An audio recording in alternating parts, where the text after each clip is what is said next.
Welcome to Spilling the Tea with Susie. I'm Susie. This is Tori. We're in season 2, so we had to bring back our favorite interview from season 1, which was obviously Tori. Hi, Tori. How are you? I am great. Happy to be back. I've been anticipating all day. Oh, me too. Oh my goodness. I was so excited, except for obviously I forgot yesterday that yesterday was Friday. And I took so long to post that we were going to be on that I was worried that I wouldn't get as much feedback, but I was wrong. So I love the Clue Crew. Yes, the Clue Crew always comes in clutch. Whenever Tori is involved, Clue Crew comes in clutch. Oh my goodness. And I know I saw Jetpack's messages about sending in unhinged questions, so I'm like, oh boy. Yes. Oh my word. You just wait till you see what they have in store for you. No. I don't actually even think that I've read everything. So it's going to be a really fun one. And also, hello to everyone in the chat. Yes, my husband is here, and he asked if we get a free Salem. And yes, everyone gets a free Salem. Here you go. There we go. There's your free Salem. I'm already on John's bad side. All right. So, we have. Did your question count? Hoping it will. Oh, I remember what you sent in, and we will see. We'll see if the parties involved are willing.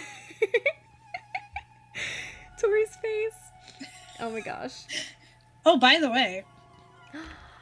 Oh, Tori. I have the. Yeah, I saw it in your story. I was like, we're twins. We are. Oh, and you got the green one. I love the green one. It's great. I got it in pink because obviously, but I thought that the green was the best color. Yeah. It really works with the aliens. It does. So, but, the pink does too, but. It does, yes. Okay, so, we have some shenanigans that we have cooked up for tonight.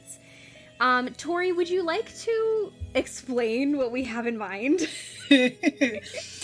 Okay, so, boy, what stream was it? A stream of yours a week or two ago? John was in at the end of it when you started going through your schedule. And John made some comment about, I want Tori to play the kazoo at her interview. And I was like, okay. And so I got off your stream, and I kept thinking about it, and I'm like, you know what? If we're going to do this, let's just go all the way with it. So I messaged Susie, and I said, Susie, what if I give you a list of Nancy Drew tracks that I think I can play, some or all of it on the kazoo? Just kind of on the spot. And you put them on a wheel. I did. And we'll spin the wheel throughout the stream and see what happens. Yes, I think my sister's in chat, and she can verify that I can play them. She had to hear a lot of kazoo recently because I went through every soundtrack, and I checked all the ones that Charity or other people have music for, because I was like, I don't want to rely on my memory, so there has to be music. But anyway, so I have not practiced these other than playing them once or twice to make sure that I was capable of doing it without completely crashing and burning. So we're just gonna go for gusto, and in this case, success and failure kind of work out to the same thing. So I think and hope it's gonna be great, and hopefully my microphone can handle kazoo output. I hope. I hope. John's comment is hilarious. Tori mixtape dropping when? Oh my gosh. I have had at least one person say, I want an entire Hugh Miller style, study playlist, but make it kazoo. I think Professor Hotchkiss said she wants that. And I'm like, oh boy, that would be a thing. Can we please? I need to actually write it down, because if I don't write it down somewhere, then... Oh, we will remind you. But I do remember her asking asking for that. That's like, just. Can we get a mixtape? Just amazing. Like a playlist. Okay. Amazing. Oh, I love it. All right, so to get us started out on tonight's shenanigans, I'm gonna give you guys a free one. All right, but if you go check out my redeemables. Oh boy. Did I add it? Oh gosh, please tell me I added it. Let me just go check real quick. Hold on. But I'm gonna at least add it now if I didn't, because I'm scared now if I didn't. Because I had such a busy day. So, basically what's gonna happen is I'm going to let you guys buy these for 100 points each, which is like not a lot. Maybe I'll even drop it. Maybe I'll cheap. Maybe I'll even make it 50 or 20. I don't know. Maybe I'll make it cheaper so that we can have just all the shenanigans. But y'all are gonna get the playlist live. I won't even need to make it. Just take this stream and there you go. Seriously. Okay, so DJ Twin Gamers have 21k points. They have spent their points on literally nothing so far on my channel. So they might be keeping us afloat here. But okay, let me go into my viewer rewards. But so anyway, while I do this, how about we spin the wheel and see what your first song is gonna be? All right, so here we go. I do have it up on screen. It's really small, but you guys should be able to see it.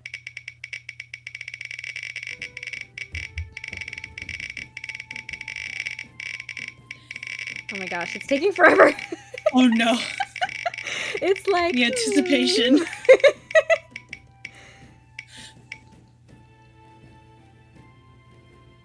Oh, really? Okay. So your very first song to play on the kazoo is Recorder from Kerr. Oh my word.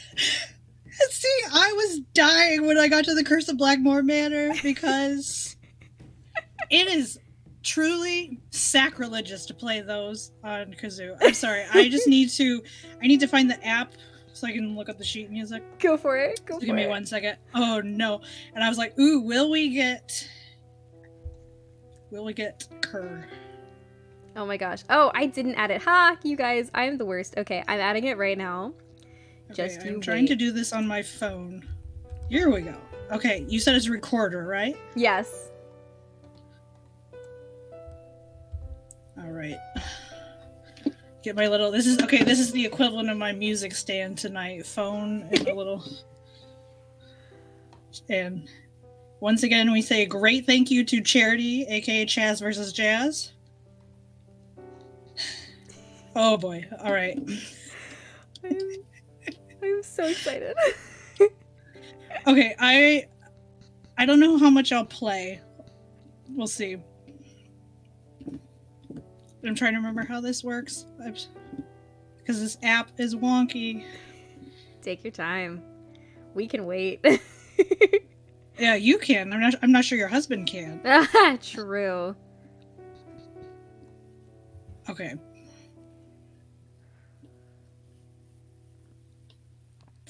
All right. The suspense.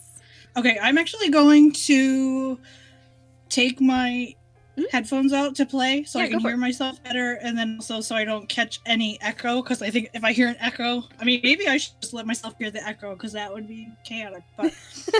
Do whatever you need. Okay. Alright, here we go. Oh my gosh, you guys, I'm so excited.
simultaneously the best and the worst ones on kazoo. I was like, I gotta whole like Curse of Blackmore Manor.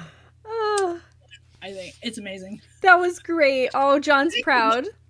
He said he's got to get back to work, but thank you for giving into my idiotic ideas. That is so freaking funny. Oh my gosh. Okay, so thank you for that. That was amazing. I'm so glad Curse of Blackmore made it in. And even like I said the first time I was here, I said that's my favorite soundtrack. So yeah. It's destiny. Yes. Oh my gosh. We almost hit, like, okay, so Recorder is like a perfect one. But we almost hit, what was it? Memoirs, I think? And I was going to be like... So that's pretty dang great. Okay, why don't we do some questions?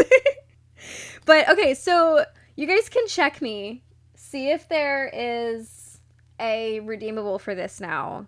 It should be called Kazoo with lots of O's. I thought that was appropriate. So let me know, and if not, then we'll just have to do it another way. It's fine. I was not prepared. I'm never. You see it? Yes, it worked. All right. So you guys use that to your own discretion. Okay. Okay. You may also, of course, request other things.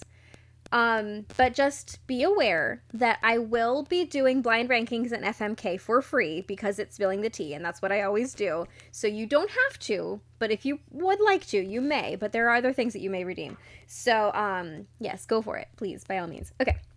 So, first question. I received quite a few from Morgan. So we're gonna start with hers. Oh boy. So, some of these are really interesting. Some of these, I was like, I'm so glad I'm not the one who has to answer this. Oh, no. Okay. So first question is, what's your favorite thing you've created since April? Ooh. Honestly, probably the collab reel with Carter. Yeah.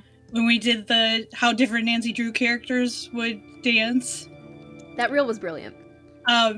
Just because, I mean, he's such a great friend and so fun to work with, and it was a great like proper like first like true collab. Like we had done one small thing for his Christmas in July streams last year, but it wasn't really us two both having to like put in like the same thing. So that was just really really fun. And to get his like I still have all of the raw footage that he sent me, because like you guys only got to see like little snippets. Like, you know, he did such long takes so that I could choose the best part. Wow, that's but I still have all the videos because they're just so hilarious.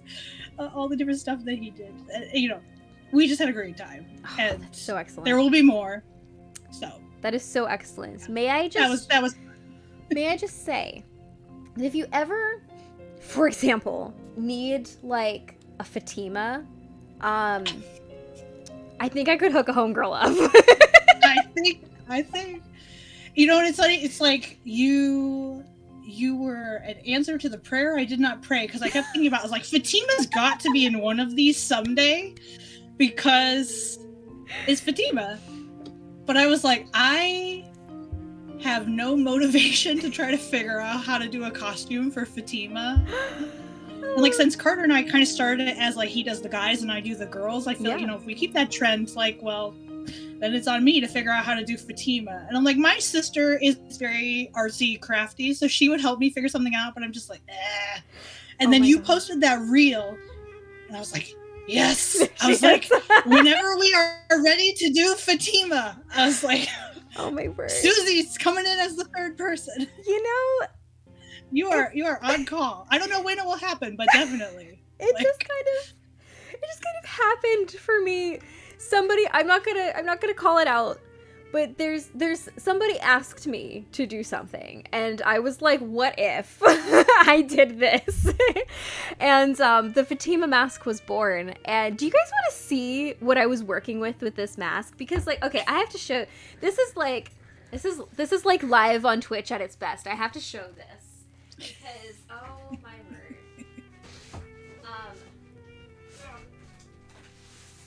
Okay, so here it is.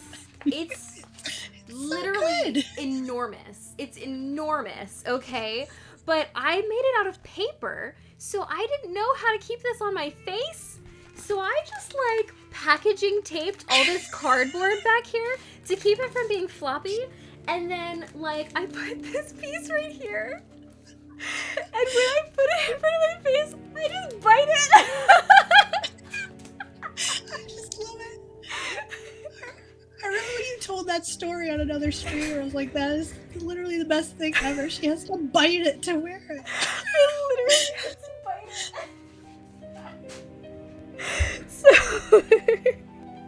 it's so just good. it's too silly not to tell everybody what the real story is. Okay, so anyway, next question. Okay, can you share any upcoming projects that you're excited about? Oh my word, where to start? There are so many. Yeah, a bunch of music things. So basically, December burned me out, and I didn't play the piano. Other than having to play the piano for church services, I didn't touch my piano at all in January. And I think it was finally maybe like the first week or two in February that I finally felt like practicing things again. Yeah. And then it was kind of one of those, I guess, like, you know, just like when creativity lies dormant like that for several weeks, it was suddenly just like whoosh, all these ideas came out. So I have several piano covers that I'm excited about. Next month, which we're gonna hope the grand piano is supposed to get tuned before Easter, at which point I can start recording again. So April's is really exciting because it's a mashup. Ooh. It is a Silent Spy track and something else. Yes, hi Morgan. Yes, Lilo. I put on Lilo. Lilo for the chaos tonight. So April's I'm really excited about, and I've been working on, and I teased this in my stories, so this isn't really a secret for people who like are good and watch my stories when I post sneak peeks.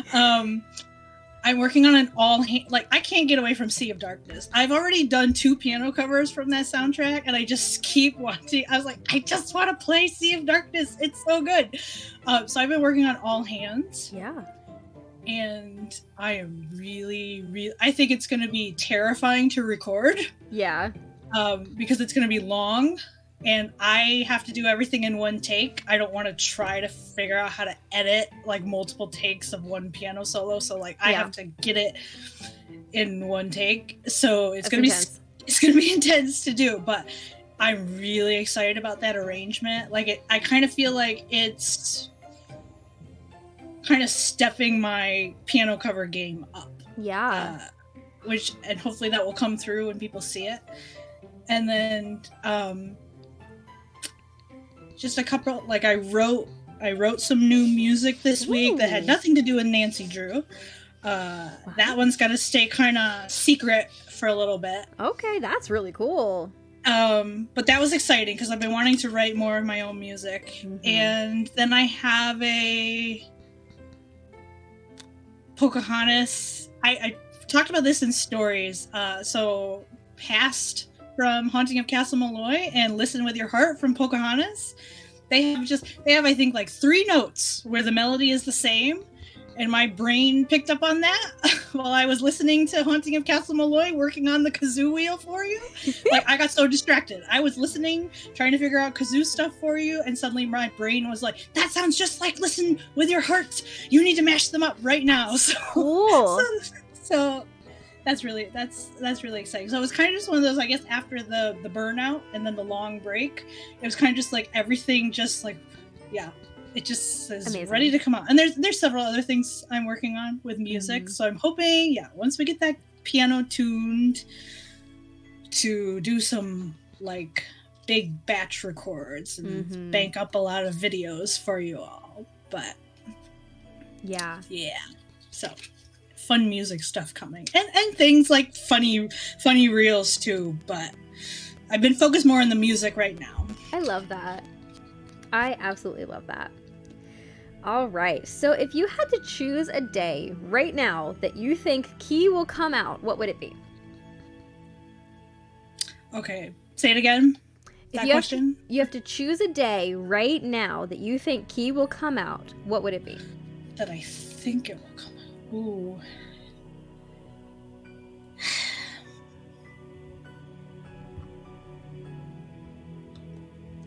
I mean, I guess I could just lean into the theories that are going around right now based on the patterns with the icons, and just say, let me pull up the calendar. I'll just go with May 21st. That was the last Tuesday in Carter's post today that he said, like, if they release games on Tuesdays, we'll go for it. Let's hope. Like, why not? If they want to follow the pattern, I'm down for that. I really hope they do. And if they do, I'm going to go back and clip this and be like, hey, look. Okay, and then what's one piece of merch that you would like to own? It could be something that exists, or it could be something that doesn't exist. I feel like I know what you're going to say. Okay. I think somehow this came up on my first interview, and the answer has not changed. I want the Mutus Liber. I know. I'm dragging my feet. Come on. It's like, you already have my money. I know. So you make the Mutus Liber. I need to just do it. Automatic buy. I know. I need to just do it. It's not going to be hard. I need to just do it. Just do it. Just do it. Do it for Tori. I know. I need instead of like WWJD, it would be like do DIFT. Do it for Tori. I do like a bracelet. Okay. Will you be staying up until midnight on April 1st? Probably, because I'm a night owl, and a lot of nights I'm still up at midnight anyway. Because old habits die hard. My college job, I couldn't go to bed till after midnight, so I still haven't broken that pattern. So I'll probably be up anyway. But also, if Morgan successfully gets Hugh to do a stream, definitely, I think it's very possible. So, because I know she's lobbying for it. So, if Hugh is up, I am up. Yes. All right. Next question: where do you think Game 35 will take place? Yeah, and if the title ends up being The Case of the Missing Clue, that gives absolutely nothing away. Not that Mystery of the Seven Keys did either. I'm kind of feeling like, because we're in Prague, I'm thinking somewhere in the US. Okay. That we'd come back, because we've had quite a few international games, so I feel like we'd come back stateside. How about...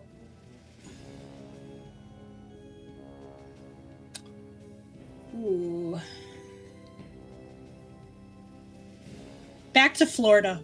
Yeah? I feel like Secrets Can Kill doesn't really count. Okay. Because it was in a school. Yeah. Huh. I don't know. I have no idea. But. That would be cool. Well, Also, hi, Carter.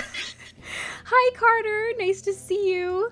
There are some votes for South America in the chat, which is really cool. I would love to see a game in South America. Cool. And my husband wants to point out that he gets to brag that he met the one and only Lilo in real life, and he says, "Suck it, nerds." So there's that. Morgan said she wants to visit me someday and see me play the piano at church. So hopefully down the road, my turn will come. I know. I would love to get together with you in person so bad. Carter, if we were three were on the couch spilling the tea, I would be taking my tea and spilling it physically on you. Oh my word. Come to New York in the fall. Yes, New York in the fall. Upstate New York in the fall is, I mean, yeah, call me biased, but it's the best. I am down. Him and Anahi and him and the maintenance guy. Imagine. Okay, next question. Can you create a Lilo theme song? Can I? Yes, if the right inspiration comes. And I feel bad because I think I was asked about this the last time I was on. And I think she's trying to tell you something. And it's on a brainstorm list, either on my phone or on my computer, and just the idea hasn't struck yet. I'm sorry. That's okay.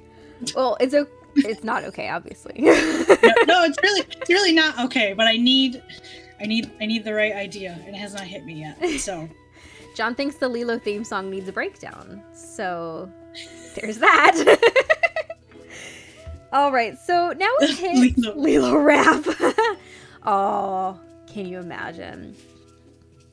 That would be amazing. Okay, so this next question is the one that when I saw it, I was like, thank God I'm not answering this question. Oh no.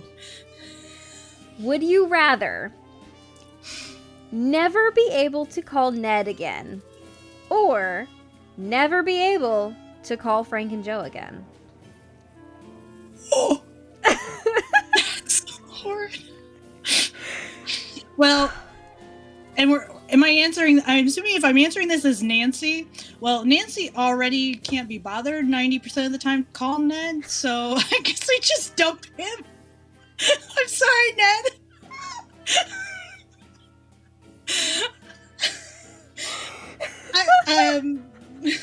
I love Joe. I know. I'm not saying bye to Joe. Oh, Morgan, this question is so evil. It is evil. Ned, you're glorious, but sorry. I could cry. For me, yeah. I mean, yeah.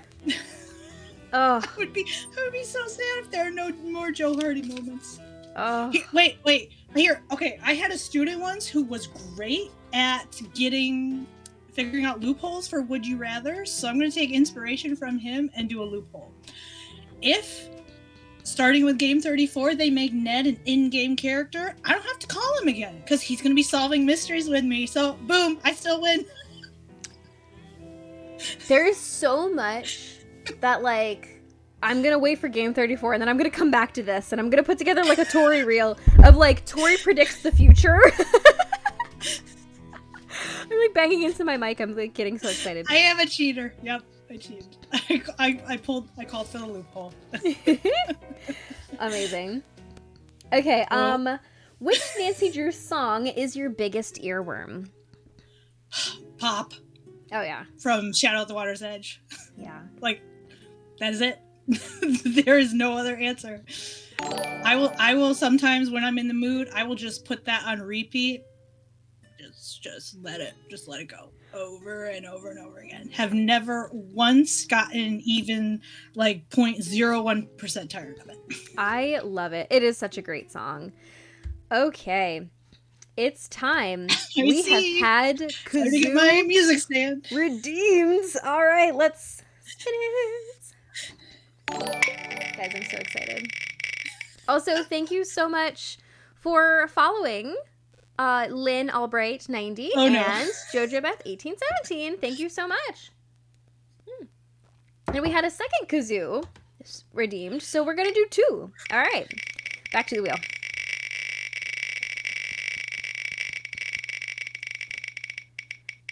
All right. Okay, so your next song is Country from Trail of the Twister. Oh. Alright, let's look her up.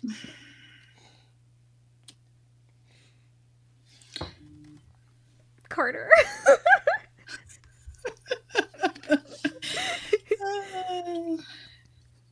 Actually, yeah. Okay. Carter, wait All until right. your maintenance guy hears this. All right. Taking the earbuds out again, so I will Okay. not be able to hear you.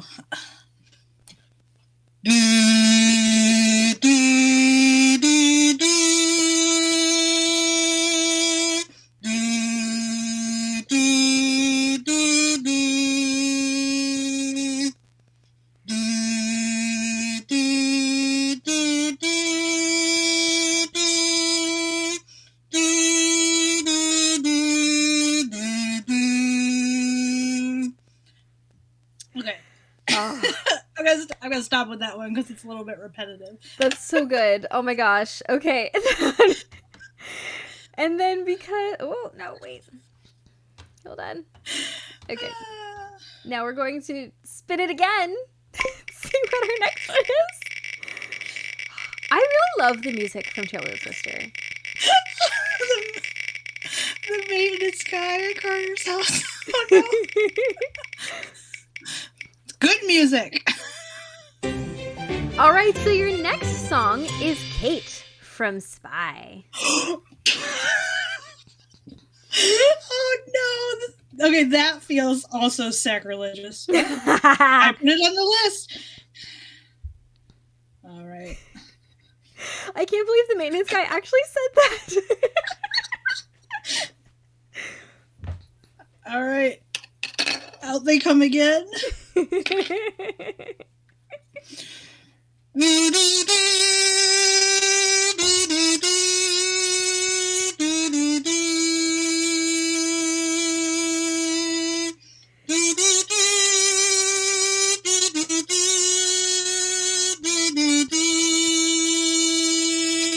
It's gonna get high.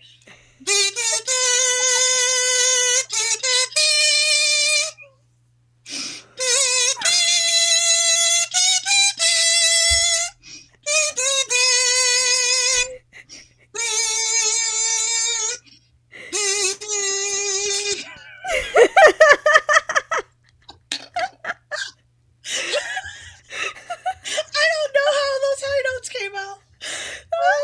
I'm not a soprano. Oh, the adrenaline is on my side. Oh my It gosh. was Kate Hannah from Silent Spy. Oh my gosh. Oh, and we've had an FMK redeemed. All right. And you know the drill for this one. Which wheel would you No, like? there was a hot G in that song. That's what my sister sings. Not me. Oh my gosh, so great. Also, Carter was hilarious during that. He says, he says, I don't need all the fancy bells and whistlers. Just kazoo to me. So good. So good. Okay, so, what wheel would you like for FMK? I'm going to turn my background music back on now. Let's do all the guys. All the guys. My favorite wheel. Am I allowed to have a favorite wheel? It's my favorite wheel. Okay. Where is that wheel? You would think that I would know this website by now, but alas, I do not. Also, thank you for sister for being proud of me for the Oh. high note. Open. Please. So I let my battery die down again. I'm really bad at that, and things are moving slow. Okay, so let's get our eligible bachelors. Or not. Or not.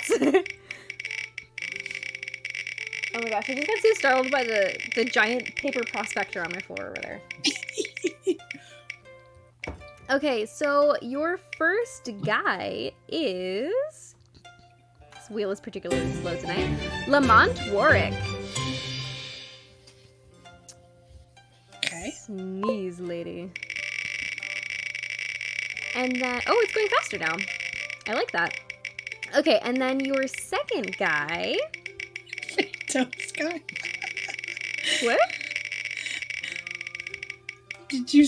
Carter's referencing an Instagram post he made about the fake toast in the back of Lamanche shop. That's right. Okay, Yanni Volkstaya. This is just a really winning wheel so far.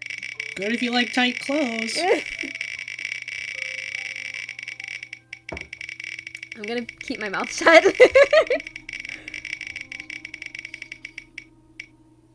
And finally, Kit Foley. Ooh.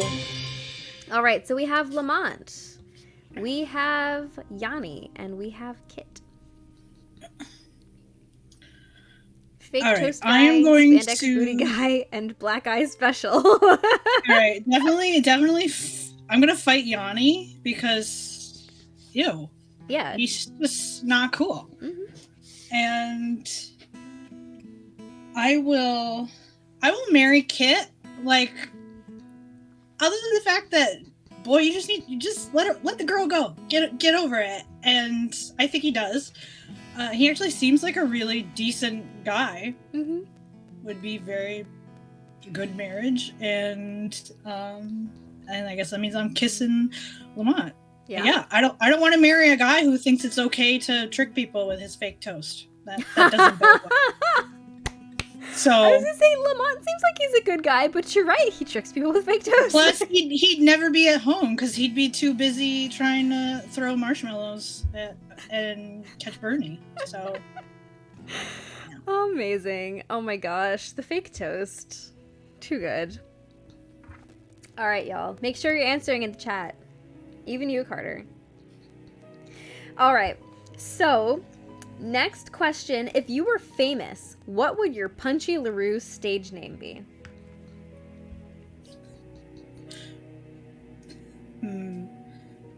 This is a great question, and I think everybody should think about this and let me know what they choose. I'm just gonna say the first thing that came to mind, Kazula-doo. Oh my god! I love it!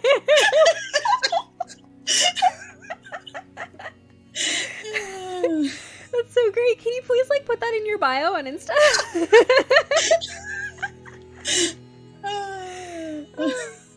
If anybody, okay, I better. Another thing to write down. Write it down, please. If anybody in the chat comes up with one, please let us know, because we would love to know what your Punchy LaRue stage names would be. I want to know if Morgan is still around. I want to know what Morgan would think that my stage name would be. And I want Morgan to come up with it because I think it's going to be that much more entertaining if she does it. All right. If you had to rename Nancy Drew, what would her new name be? Ooh.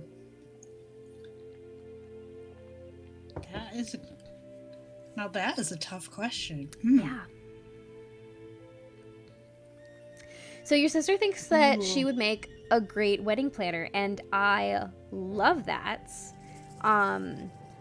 Because I've been seriously considering not leaving, in addition to bridal styling, doing wedding planning.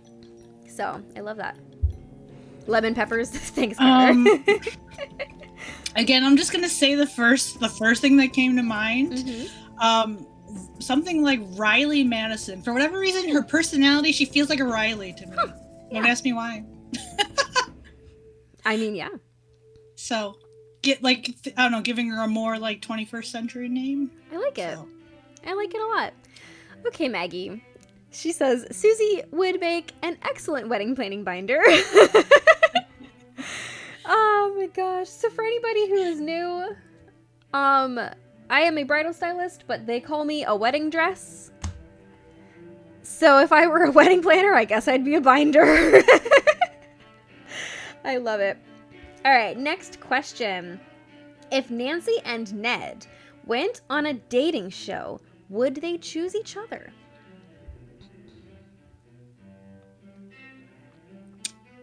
Yes, because I refuse to answer the question any other way. I mean, I'm of the mindset in my universe and my Nancy Drew canon, they they are always together. And even when they're apart, they will always find their way back to each other.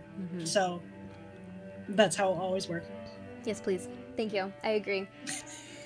All right. And then the last question from Morgan, and then we're going to move on to questions from everybody else.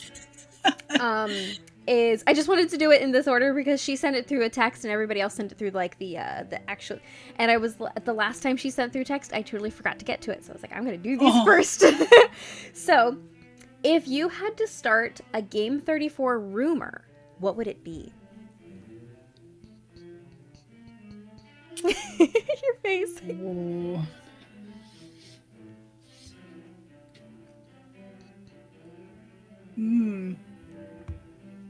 Oh, such a good question.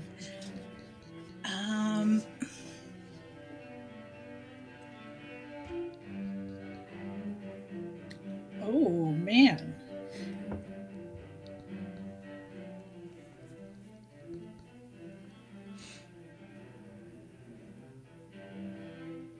And I know you can't hear it, but like the cello music is just popping off in the background here.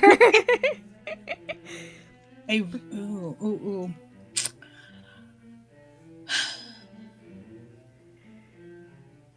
Something like, and maybe this is on my mind because Squid was joking in the Instagram chat about like we all think Hugh is a spy.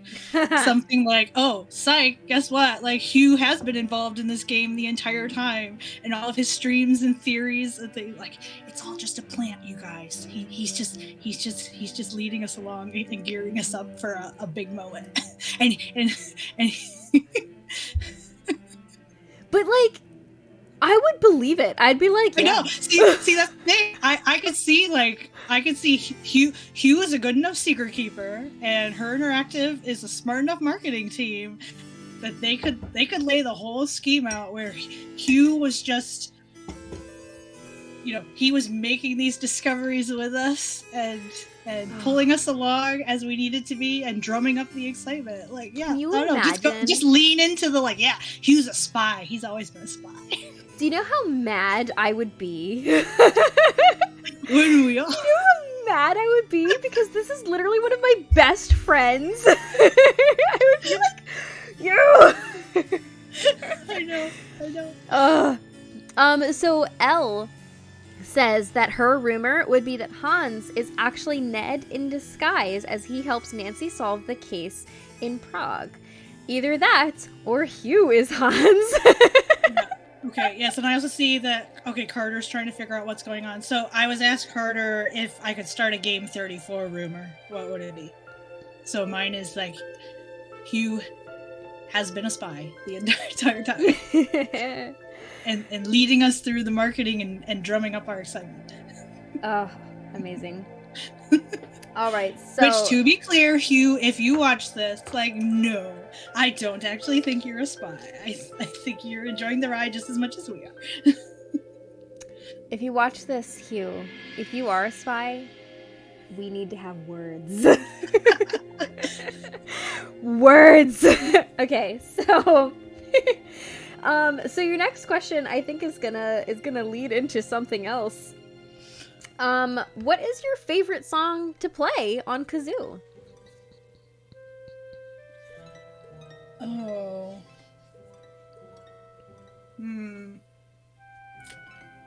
Trying to think if one really just jumped out at me when I was going through them all. I mean, honestly, probably just easiest. And I really did have a great time when I ran through it again the other day. Like the very first kazoo video I did when I did the Secret of the Old Clock, Amuse. Dun, Yeah. dun, dun, dun, dun, dun, dun. Like, I don't know, that one just works really nicely on really kazoo. does. It's a lot of fun to play. I feel like the notes just like pop off really well. So roll off the kazoo. Yep. I love Trying it. to stick with like whatever comes to mind, just go with my gut. So we'll go with that one. I do love it. It is perfect. Why don't we play the kazoo again? Okay. Why don't we just do that? I don't know. It's just, I mean, we have this whole big wheel. Let's see what happens. I know. Okay, hold on. I gotta switch the wheel because like things. Here we go. Okay. Kazoo Chaos, by the way, is what the wheel is called. Excellent. Okay, so I really should have turned down the spin time though, because I can control like how long it spins for. And when I made this wheel, I did not set it, so I really should have done that. Here we go. All right, so the next one you have to... Oh, no! The next one you have to do is Island from Ransom of 7 Ships. Oh, boy. I remember... If that's the one... That one was tricky, I think. Okay. Wait, why is it not coming up? I can always I would not have put it. I would not have put it on the list if there were not sheet music for it. Okay, I'm gonna try a different method.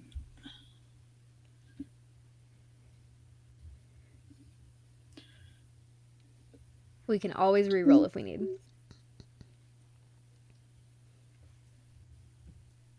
Okay, actually, hold on. So I'm gonna try something. Can you still hear and see me? Yeah. Okay, I'm going to the computer. If anyone ever had any questions of if this is live, Yep. it sure is. And this is called Tori Does Not Want to Have to Rely on Memory.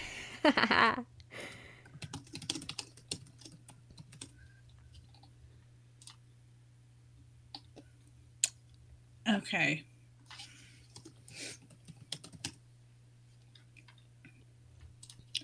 All right,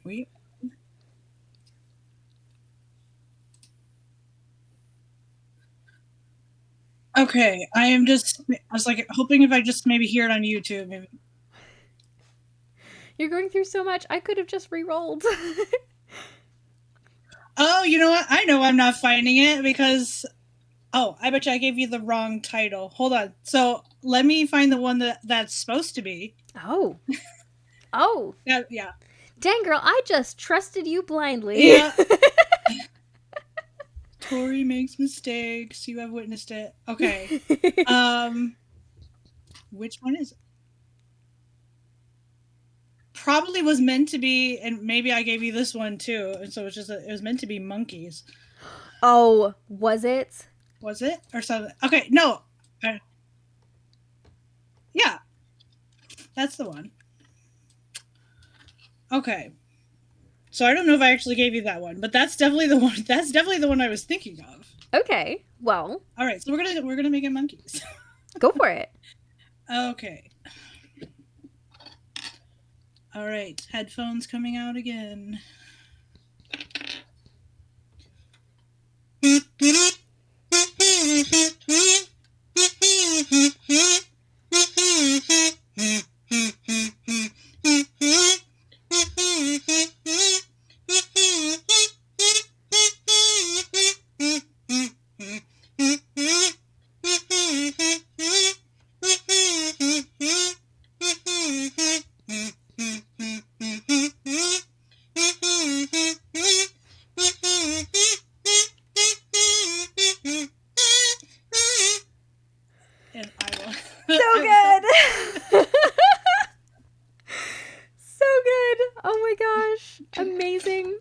Amazing. Okay, so yes, I think, because I went and looked, and Monkey's not on the list, so I think you definitely gave me the wrong track title, which is okay, because we all make mistakes. Yup. All right, here we go. Okay. Let me turn my background music back on. Okay, so. Also, bye, Carter. Thanks for popping in. Thank you so much for showing up. Enjoy the replay. Whatever you want. All right. This next question is my favorite. Okay. You'll see why. The question is, how excellent are the boiled potatoes? That's the best question. So excellent that it has been many years since I've had such an exemplary vegetable. Yay! To whoever asked that, I love you. Thank you, Elizabeth Mullins, if you were here. Oh, fantastic. Amazing. She also wants to know, how are you so awesome? Which I thought was so sweet of her. That is sweet. So sweet. She's the best. Okay, next question is there a song you're super excited about that you haven't recorded or announced yet? And I feel like you sort of answered this. Yeah, I mean, when I was going on about All Hands, yeah, super excited about that one. I'm trying to think. Looking at my, and I did come prepared with my game list. Trying to think if there's one that's just been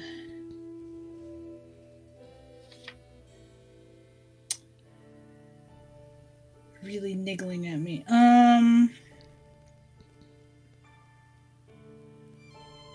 Yeah, no, probably. Well, actually, okay.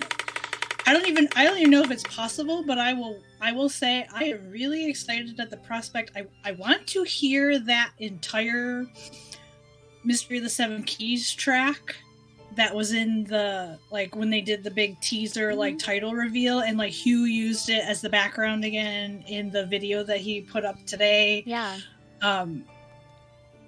Just the piano in that is so good. And honestly, I don't even know, like, once we finally get to hear the whole thing, whether it's going to be possible to, like, do it on just a piano. Like, I don't know. But it's just, like, I get so, like, excited every time I hear that little clip. I'm just like, I need to hear the whole thing, and I want to see if I can play it. Yeah. So, but yeah, in terms of ones that we definitely know about, like, yeah, All Hands. Sure. I hope you all love it as much as I love playing it. I'm sure we will. I still, like, sometimes I'm just like, I need some background music. I just put on your YouTube, like, and I listen to you play. It's so good. So your sister has something really interesting to say in the chat. She says, here, I need to spill some tea about her. I didn't know she was bottling up all this creativity until she found you all. That's so cool. I love that, you guys. It's true. Aww. I didn't know I was bottling it all up either. Amazing. And Liv actually redeemed an FMK. So let's head back over and change my wheel again. And that's a thing that I am doing a whole lot tonight. So let's get our bachelors. Liv, I hope you noticed the outfit tonight.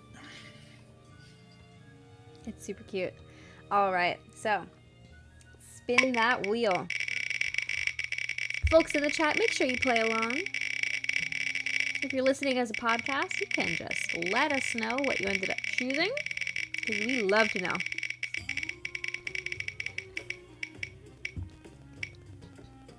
All right, so the first person in your FMK is Joseph Hughes. Starting off so strong.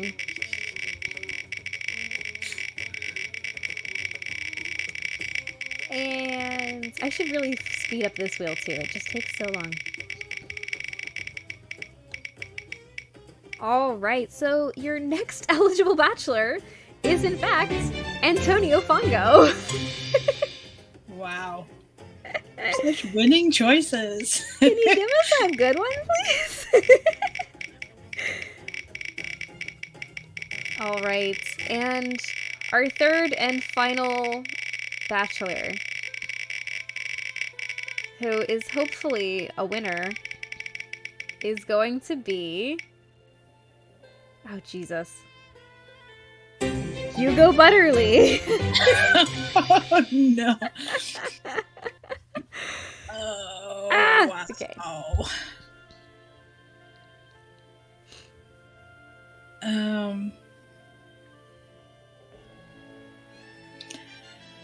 I'll just go ahead and fight Joseph. Mm-hmm. The thought of either marrying or kissing him is just ick. Nope. And Hugo Butterly seems like he would be a truly awful person to be married to, so we're just gonna kiss him. And I guess that means I'm marrying Antonio Fongo. But, you know, maybe that means when he gets thrown in prison that I get all the stuff.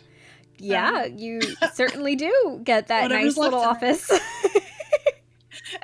And the pigeon that comes to visit. Oh, yes. You must have the pigeons. Oh my gosh. Do you remember that there was a Valentine for the Valentine's contest this year? Yes. That I forget who made it. It was one of the meme pages that I follow. The Nancy Drew-niverse. Yes. I think. And her it was I Spy a Cutie, and it was looking at him through the binoculars. That one killed me. Like, I literally cackled as I was like scrolling through and voting. I was like, ah! Yeah. So good. It's the best kind of humor when you just pair like two things that are so completely like no. Like it's the same reason why like Curse of Blackmore Manor works so well on the kazoo, because it absolutely should not. It shouldn't. It shouldn't exist, so it does. It's so great. And then Elle redeemed a blind ranking. So that means you get to choose what you want to rank. Okay, so your choices, of course, are the games themselves. All right. The male characters, like we're already on, the female characters, or every character.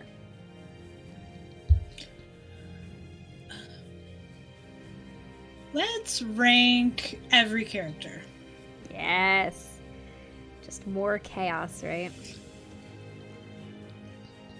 Oops, wrong thing. Those who can see what I'm doing, I'm sorry. I swear I'm usually not this bad. It's just that you put me in front of a camera with a live button, and suddenly my brain goes... Okay, open. There we go. This wheel is big, y'all. This wheel is so big. Okay, so just a reminder for anybody who is new, a blind ranking means that I'm going to give her 5 options, and she has to put them in order from 1 to 5. 1 being the best, 5 being the worst, with only knowing the option she has first. So, oh my gosh. Absolute amazingness. That is your first option. Is Alec Fell. But what do I do? What if Joe Hardy shows up? I don't know. I was like, you know, I put Deadly Device as number 1 in my reel the other day, and then the filter bit me in the rear. I know. But what if Joe Hardy doesn't show up? Right. Oh, the regret. Oh, what do I do? What do I do? Okay, I can't. No.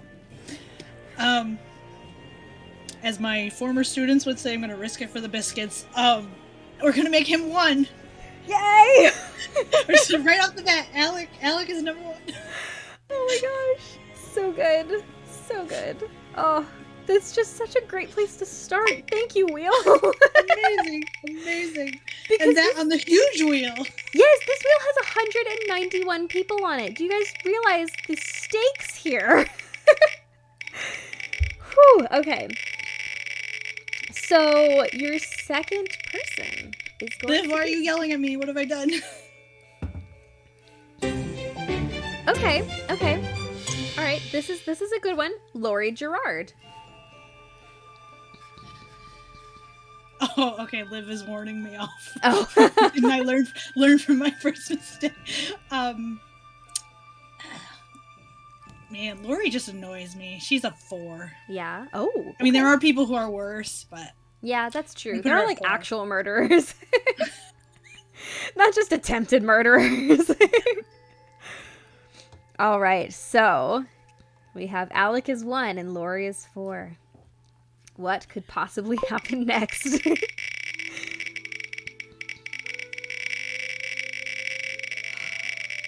this wheel goes really fast. Like, I can't even see who's coming up. No. Okay. It's Henrik Vanderheen. your intake of breath, you have me so scared. I thought it was going to be Henry Bollé. Oh, okay. It's Henrik Vanderheen. It's fine. I love Henrik, but there are people that I love more. So I'm going to say Henrik is 3. He's a good solid 3. Mm-hmm. Yeah. Good solid 3. All right. So you only have 2 and 5 left. I'm scared. I know, me too.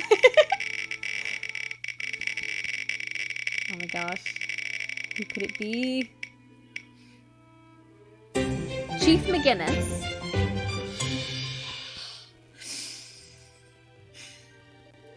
Again, he's great. I love his snark and his just no nonsense, get out of my life attitude. Mm-hmm. But again, I feel like I'm gonna take my chances that it's gonna be someone who's better than a 5. So we're gonna put him at 5. 5. All right. So you only have number 2 left. Here we go. I love this game, you guys. It is, yes. It is so brilliantly stressful. It is. All right. So finally, your last person who is going to be your number 2 is Hannah Gruen. Okay, I mean, we get like basically nothing from her in the games, but she's still awesome, and she sent Nancy a care package in prison. We get some chips from her in Alibi and Ashes. Yeah, it's a solid 2. Oh, thank goodness. Okay, put an Alec at 1 worked out. Yes, man, wild redemption. Whew. All right, so that was a good one. That was a good one. That was a really good one. All right. Yeah. So yes, much better than the FMK so far. Seriously, my goodness. All right. Back to some questions. In your opinion, which track from the Nancy Drew games is the best musically? Oh. Man, this is one of those questions that just makes me want to just like fall down a rabbit hole of listening,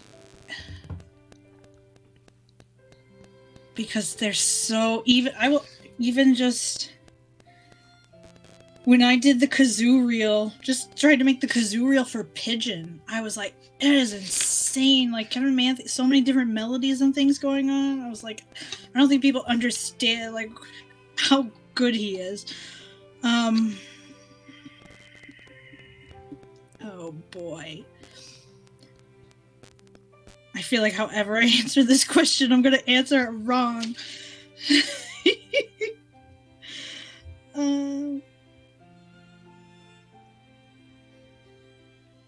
This is a lot of pressure, I know.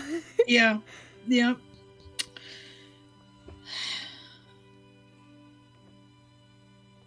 Oh man. And it's like staring at the game list does not help.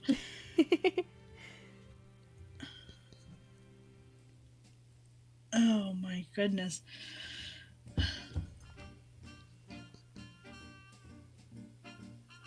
Oh, Amuse is playing in the background now. She's like, stop. I'm just because I feel like it's definitely music. I feel like musically unique in the series. I mean, just going on the fly, Train from Last Train to Blue Moon Canyon, which that would be the orchestra, like the big, like when you have the cutscene at the end, da da da da, like just.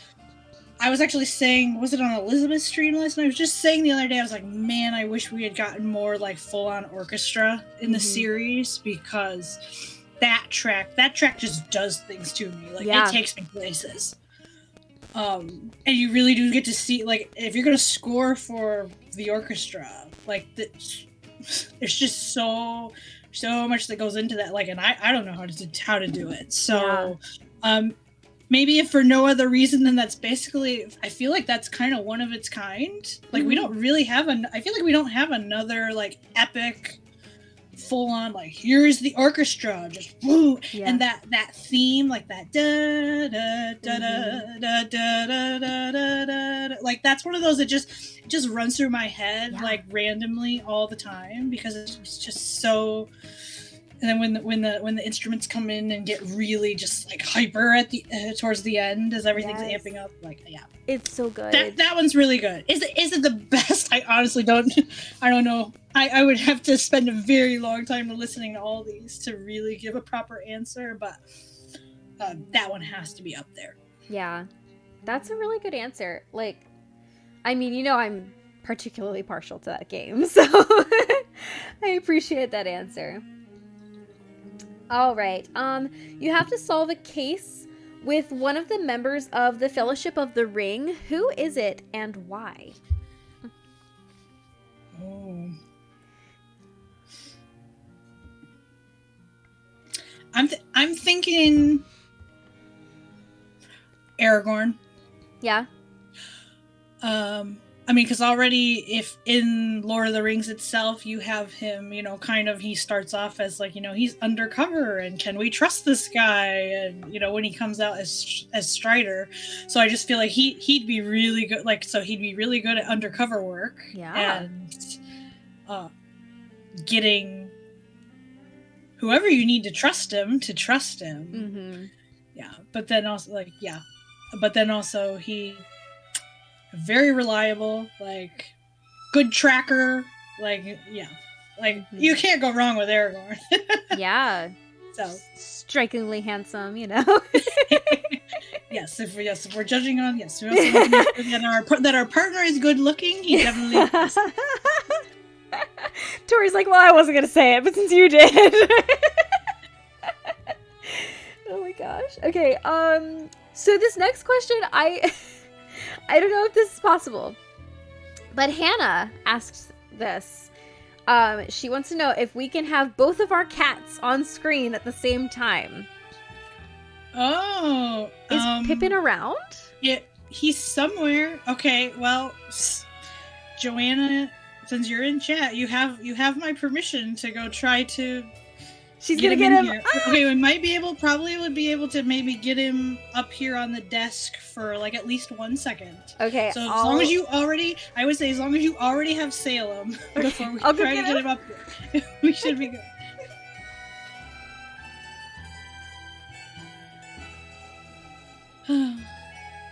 Yeah. So, just so you all know, Pippin is a delightful cat, but he's not cooperative for these kinds of things, so we'll see what happens when we plop him on the desk.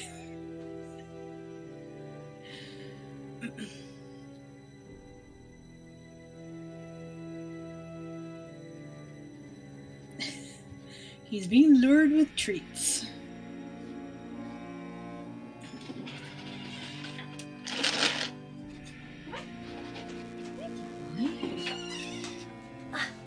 Hey, handsome. Okay, we have. Alright, you got. Okay, he is in here. Guys, Salem was at the very top of the very tall cat tree that reaches to the ceiling. Hey, man. Okay, I think probably. Just gonna have. Oh, come on. Let me show you trees. See, and he doesn't even. It's like I'm trying to do this without just grabbing you because you don't like to be grabbed. Come here. Come here. There he is. Oh yeah. Oh, that's true. I didn't think about the fact that he might. There he is. That's true. Oh. Okay, well you can see him that way. Hi, baby. There we go. Yes, I just got there. Oh. Have a treat. Okay. Oh, happy late birthday, Pippin. Well, thank you. Thank you. What a cutie pie. He is a cutie pie, and he loves to chat. Hi, baby. You're like, who's that? Who just came to check on me? Oh, okay. I love it. I'll just let him leave when he feels like. What a guy. Okay, well, Salem's trying to leave, so bye, buddy. Thank you so much for making me climb the cat tree to get you. Yeah, thanks for cooperating, Salem. Oh my goodness. And he's gone. Oh, that was, I mean, we made it work. Yeah. Yeah, we did it. I actually was thinking about that because I remembered, I was like, oh yeah, the last time I got interviewed, Hannah wanted to see him and he was not around, so. We made it happen. All right. I didn't see this question before. Uh-oh. Oh no.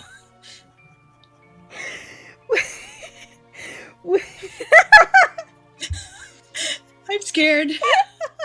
I'm sorry. Okay. Would Would you rather fight a piano-sized kazoo or a kazoo-sized piano?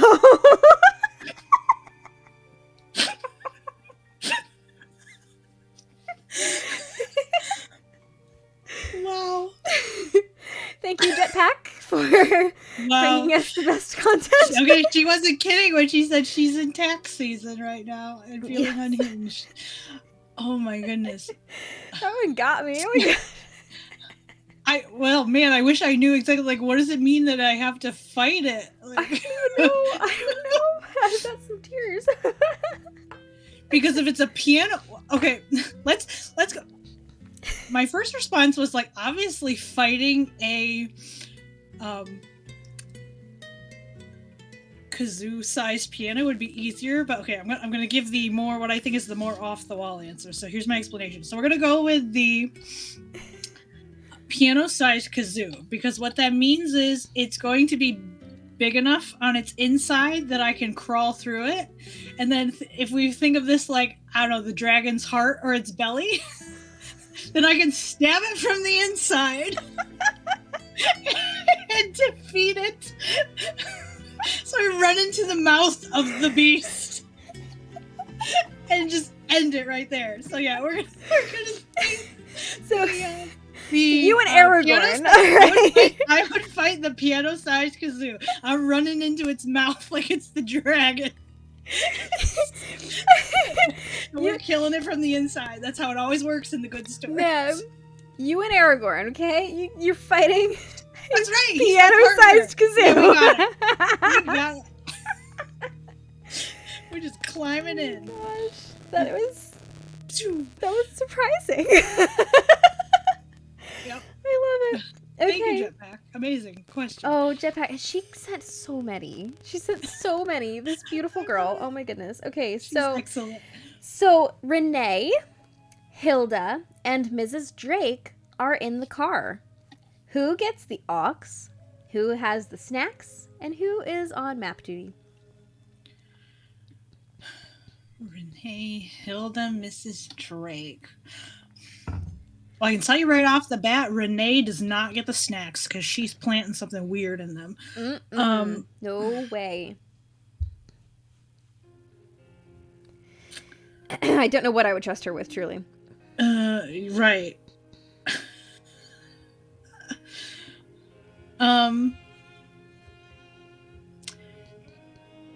She's weird enough that I don't think I would like her music taste. So I guess we'll just take our chances and give her map duty and hope everything's fine.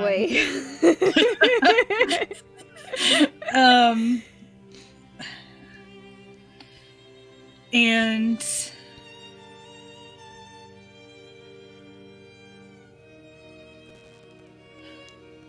well, I see. I feel like there's two.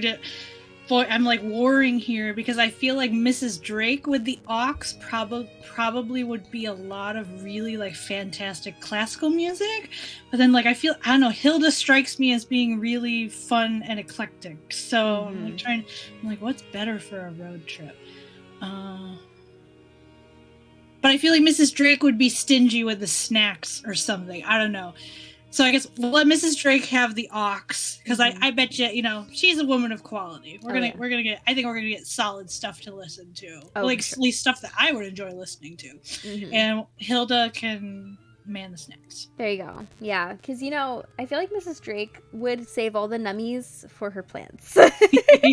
Yes. That's true. Yep.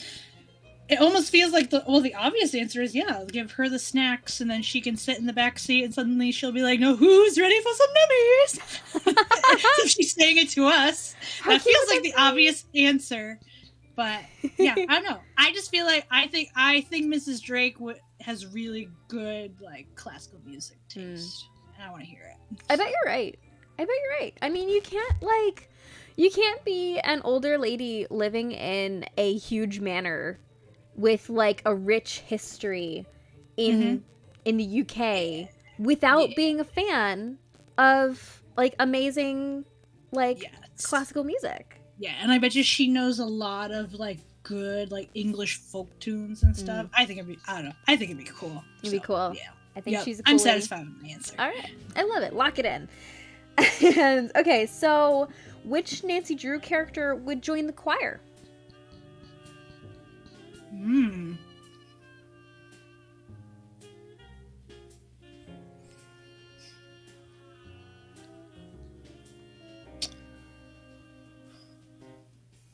Elizabeth.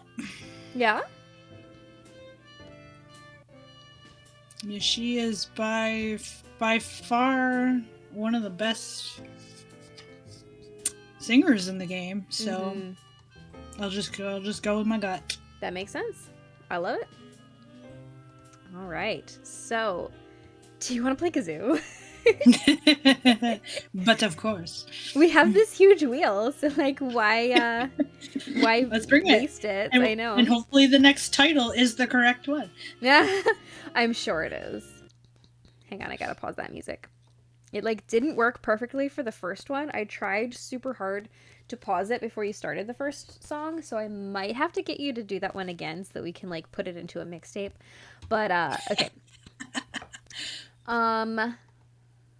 Your song is gonna be... I keep almost using my microphone, like I keep almost grabbing it like it's my water bottle. Because they're both pink.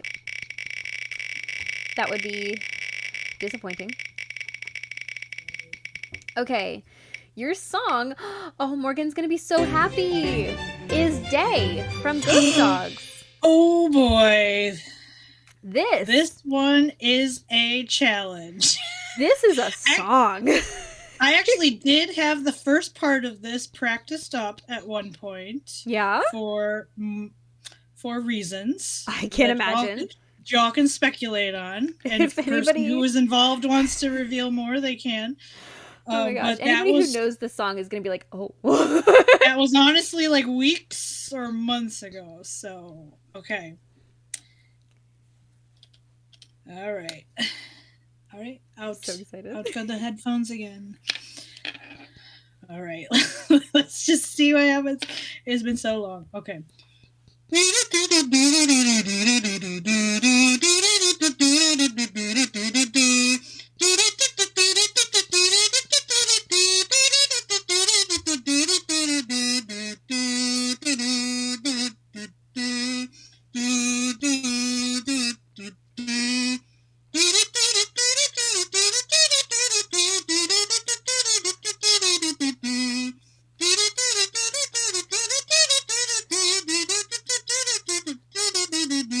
Okay, flubbed a ton of notes, but you get the gist. That was incredible.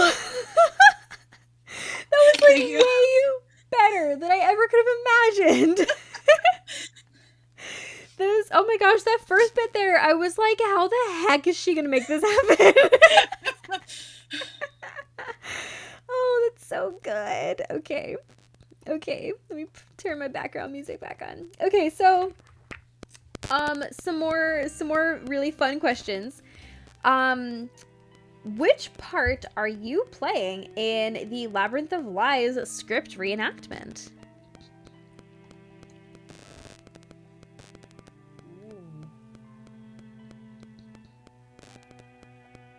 And I'm okay. And I'm assuming what the person means by this is the actual, like, the Greek characters. Okay, so I'm trying to remember. So there's Hermes and Hades and Persephone and Demeter. Correct.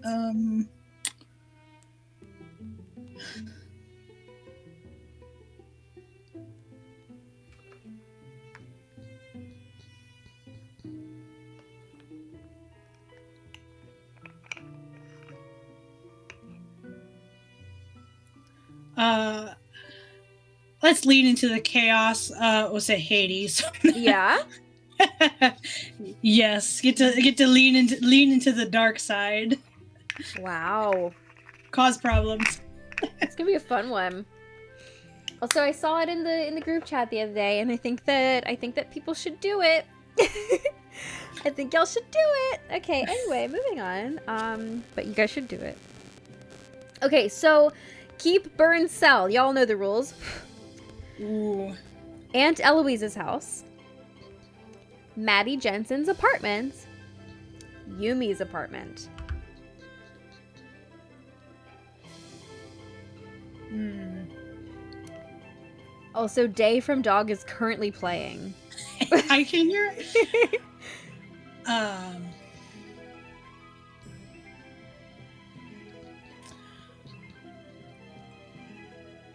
I will keep Aunt Eloise's house. Mm-hmm. It's just a lovely little space. And I'm gonna burn Yumi's apartment. Honestly, it's just a little apartment. Like other than her, I feel like other than her clothing app that she has on the computer, but that can just be re-downloaded. Yeah. Like it's not a particularly exciting or impressive space to me. So we can burn that and we'll sell Maddie's apartment. Because I have no desire to live in New York City anyway, so I definitely don't want it. So sell it off. See, that's where we differ. I like for years dreamed of living in like a huge city, particularly New York City. I love New York City. And that would have been like the dream. I thought it was gonna happen. I was like, I'm gonna make it happen. And then I got married and I moved here. So also, I just realized like by keeping Aunt Eloise's house, I was like, I get a cage. You get a cage. I can drop on people. Be like, hey, can you go in and enter this code? Like I would purposefully trick people into entering the code, like, and they'll be like, it's not right. Be like, no, it's right. Keep trying, and then just let the cage fall. Like just to mess with people. Amazing. Okay, here's like a kind of serious question. What piece or pieces helped you grow the most technique-wise in artistry, in composition ability? Ooh, okay, technique, artistry, composition. I feel like those all feel like such different things. Okay, me suddenly trying to remember all the things I've played over the years.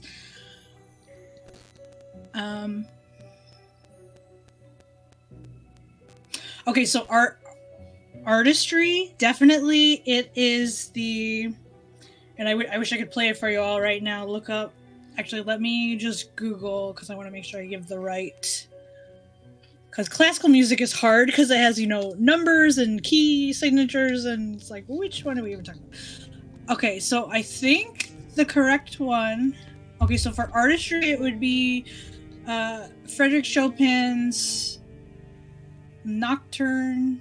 I think it's Opus 9, number 2 in E flat major. If that's wrong, it's whatever one whose melody goes do do do do do do. It was actually in the background to my Charlena Purcell Diaries video. That's right. That was the very first piece that I worked on. That was my first semester piece when I was a freshman in college. And my piano teacher, I was a very good, like very accurate, could play notes really well. Like he was always very happy. He's like, you come in, you know the notes. There are no problems there. But when I came to college, I really lacked in being able to tell a story with the music and to get the feeling across and to just like phrase it and do kind of that other aspect of music where it's not just, oh, I have all the notes right, but also it's like you want to help people like feel something and and you want to be able to tell a story while you're playing. So that one was a game changer for me, kind of just in terms of just being a better artist and not just like, I am no longer just playing notes accurately, like I am feeling the music and I am helping the people who are listening to feel the music and just be drawn into the magic of it. He really worked a lot with me on that one. So I would say that one was kind of the game changer for artistry. Technique.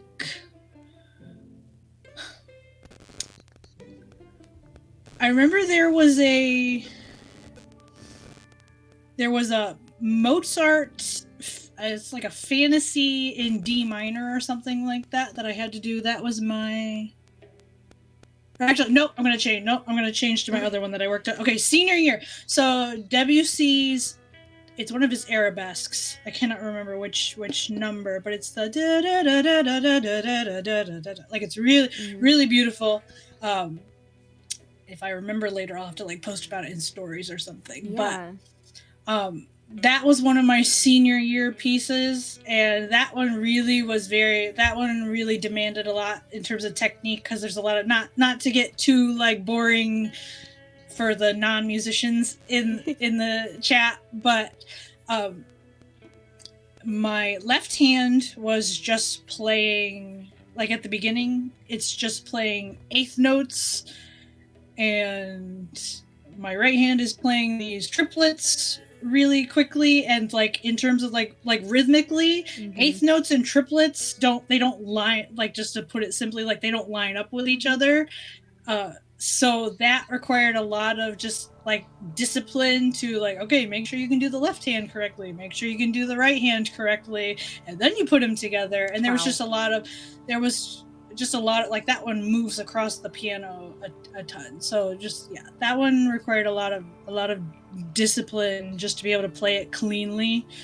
That's intense. And boy, composition, I don't think I could point to one. I don't think there's any one piece that has shaped my composition abilities. I was actually talking to Carter about this recently, since he's just started piano lessons. I feel like music and stories have a lot in common, in the sense that I think that the best writers are the best readers. So people who read a lot of good books and they fill their mind with good stories and just well-written sentences, those people know how to then go out and you're subconsciously just absorbing all of that goodness, and then it kind of comes out in your own work. And so I feel like kind of just the sum total of like every good piece that I've ever listened to in life, whether it be something in classical music or just when I was in college, I would go to our chapel hour early, and so that I could listen to whoever was playing the piano that day, and I would just listen to the way they were playing, and then I'd be like, oh, that was really cool, and then I'd go back to the practice shacks later and I would maybe try something that I heard them do. And so I think it kind of just all, again, like, if you listen to a lot of good music, your brain will just subconsciously absorb it. And then you start to, because I have no formal training in composition. Everything I do is just by, intuition of like, this sounds like the correct thing to do based on other things I have heard that were like this. That's so impressive. I think that's just, So there is no one piece for composition. It's the sum total of all the listening that I have done my entire life, just absorbing it, and then your mind will take the best of everything and synthesize it, and then we'll hopefully start to pour it out in your own stuff. So I guess that's how I'd answer. Oh my goodness, what a great answer. That was incredible. Thank you. I almost hate to ruin it by redeeming this kazoo, but here we go. Oh my gosh, what timing. Okay, so Lauren redeemed a kazoo, so let's go ahead and here we go. Spin that wheel. It's just such funny timing. Like, we just had this like really intense conversation. Yes, and what, being honest, guys, you know what I don't listen to? I don't listen to professional kazoo music. So it's not shaping the creativity. Oh my gosh. All right, so your next song is Home from Alibi and Ashes. Oh, okay. I think that's the... All right. That one has a beautiful melody. Yes, it does. Now we're going to kazoo it. All right. Okay. All right. Let's go for it.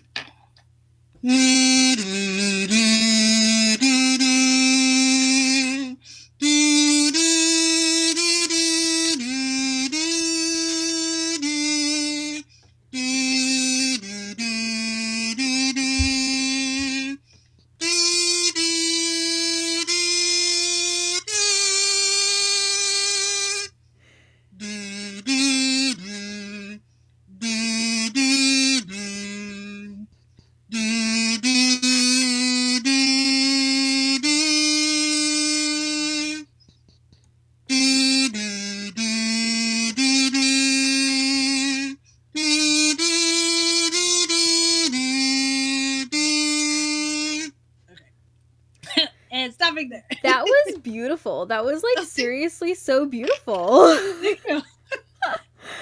Oh my gosh. That's out of all the soundtracks, Home from Ash is DJ Twin Gamer's favorite. I love it.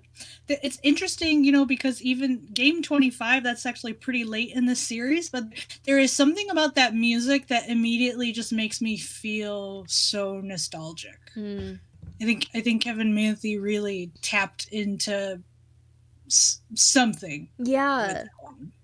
It really works. Yeah. Maybe because it's like hometown, so like you should feel nostalgic about like your hometown. It's like, yes, if you told me, and it is called home. So it's like, if you tell me, what does home sound like in music? Sounds like that. Yeah. Yeah. Oh, I love that. I love that so much. Man, that was really good. All right. Oh, wait, I got to turn my music back on. Hold on. I have never had to stop and start music like this before. I'm not used to it. Okay. Here we go. So, I have some more questions for you. Here we go. Okay, so you must choose one. Cocoa Mallow, Cocoa Kringle, Moon Chunk, cheese, or Licky Loo Lollies. Classic. Always going with the Cocoa Kringle. Yes. I just love me a good chocolate bar. And that wrapper is just, it's just iconic. It's iconic. I know. All right. How do you keep track of all your arranging/composing projects?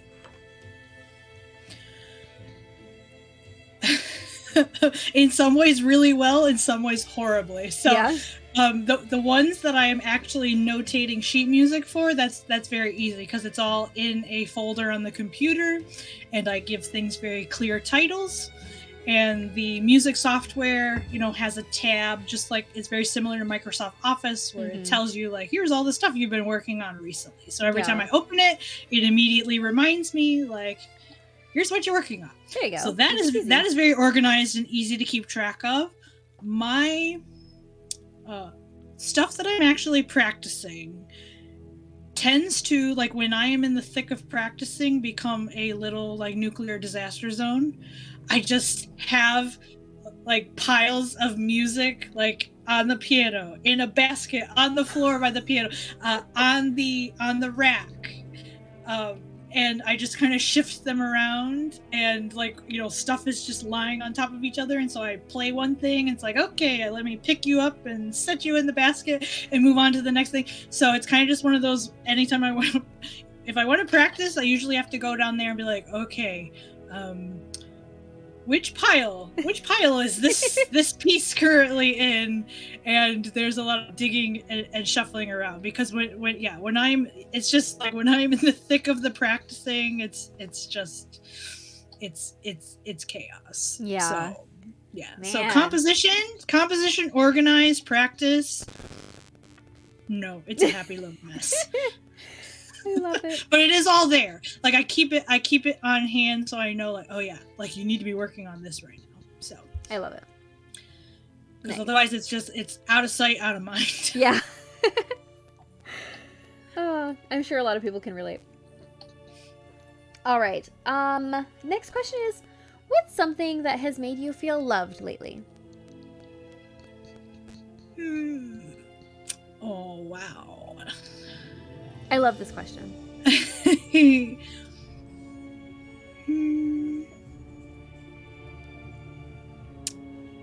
Oh my goodness. It's like tons of things have happened. Now it's like, okay, how to pick something. Yeah, it's hard, isn't it? Like when I was thinking about this question, oh no, I came up with so many things.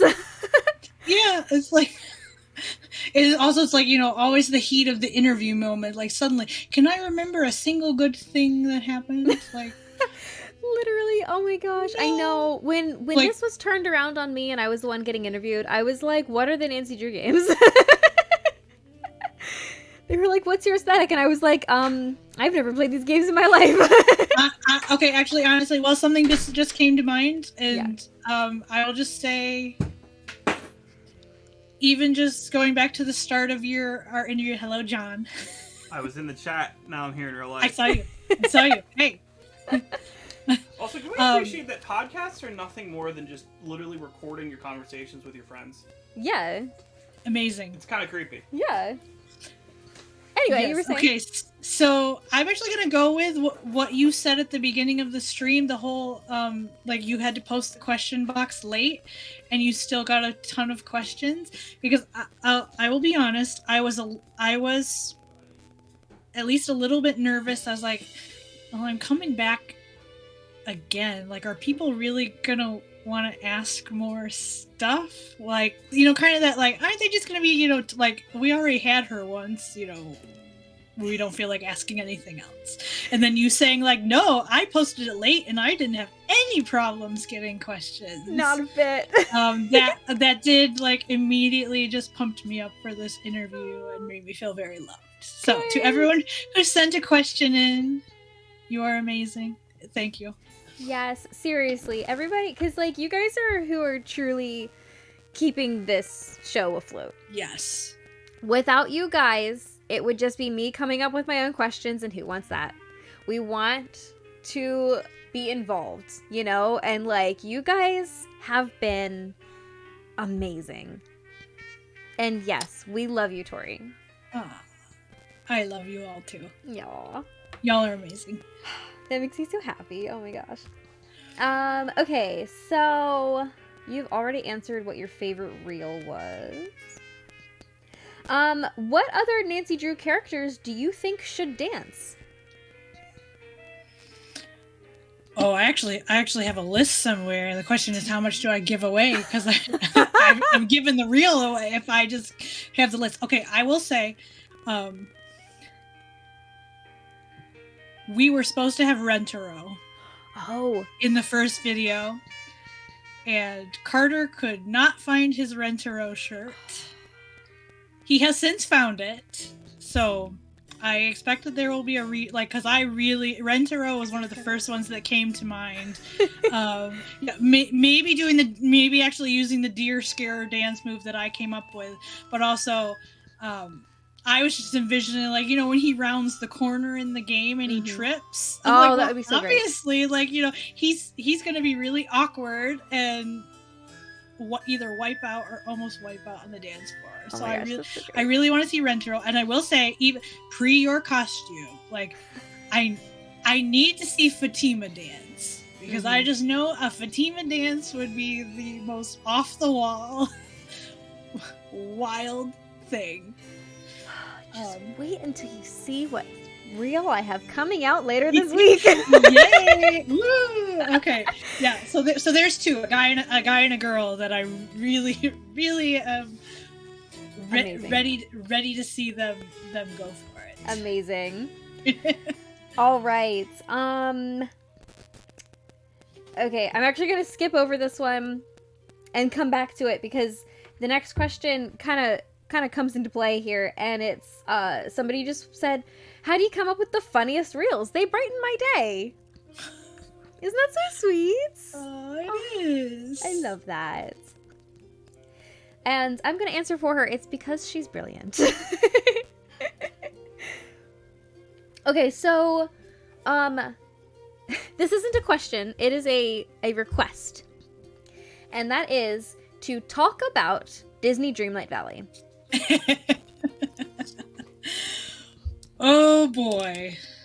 The thing that has taken over my life since I downloaded it. I think I downloaded it at the end of December.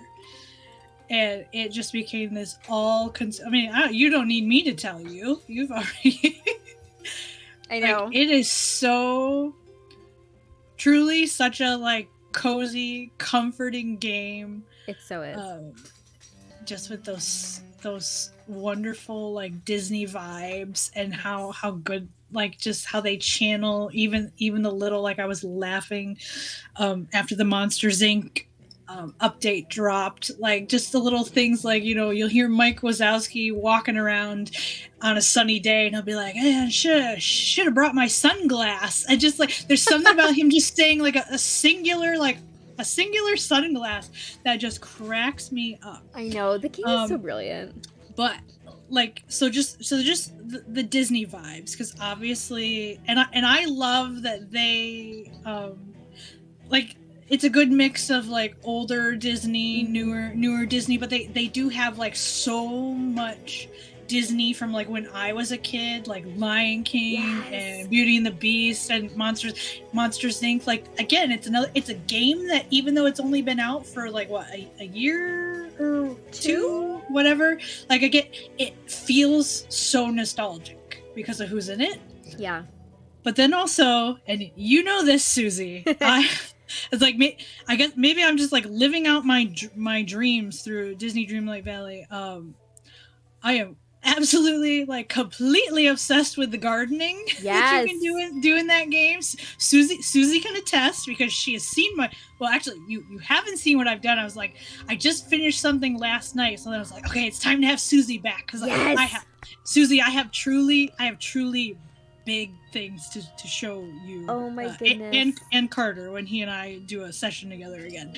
Oh my word. Like, Susie, you are not prepared for how much I have leaned into the obsession. Tell me you haven't made an entire biome into a garden. I have made almost half of one into a garden. Dude! But, like, I'm also not shocked, okay? Because, so I'm gonna take over for a second. Alright, so y'all, I've been playing this game since it was released. Like, since, like, the week it was released. Not, like, the exact day, but, like, since the week it was released. So for a very long time now. So I'm really used to this game and how it works. And, I know what I have to do to, like, you know, get through it, and how to make money and what to do in the game. You know, like, I know these things. And I know that gardening is really important for gameplay. All right? I know it in my brain, but I cannot make myself garden in this game. I just can't do it. So then I go and visit Tori's Valley, and I was like, Tori, you have a garden in every single biome, and every single one of them is in use. And she's like, I love gardening. And then she goes through all of her, like, achievements, and she's like, yeah, I only have 2 gardening achievements left. I was like, hang on, let me look at mine, and I have like 38. Yes, and what Susie has not said yet is also, we have actually had a conversation. I told Susie, I'm like, Susie, give me seed. I will plant things in my valley for you, and then either you come and pick the harvest up, or I will come to your valley and deliver it to you. Like, I was like, no knock on my time, because I just love the growing process and the heart. Like, I just love it. I love the whole process of it. I love that so much, because you cannot force me to do it. I will do it for you. And Elle, I see your comment. Like, yes, absolutely. If you have the multiplayer kiosk, we need to get together sometime. And yes. Oh my goodness. Yeah. I know. Yeah. I've been waiting for more friends. But also, so anyway, the gardening, but then also I will just say, I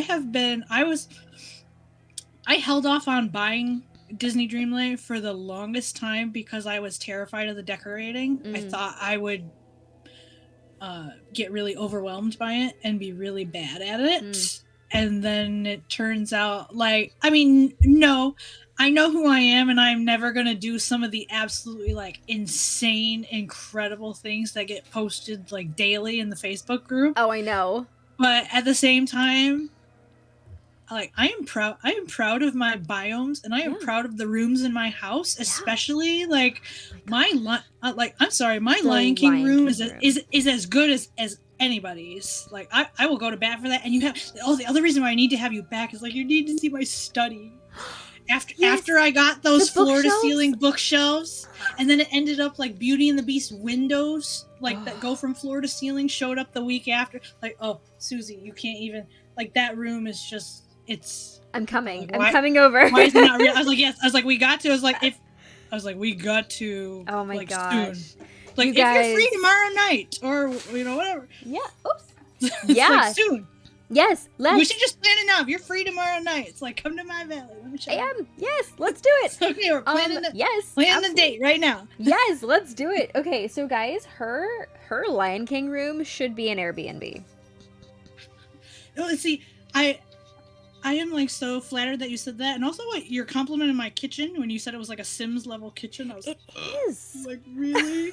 But then also, okay, so when Carter, it's interesting you say that, and I guess it's like when multiple people say the same thing, you're like, okay, I guess I really am doing all right. Like I was proud of the room. I love that room.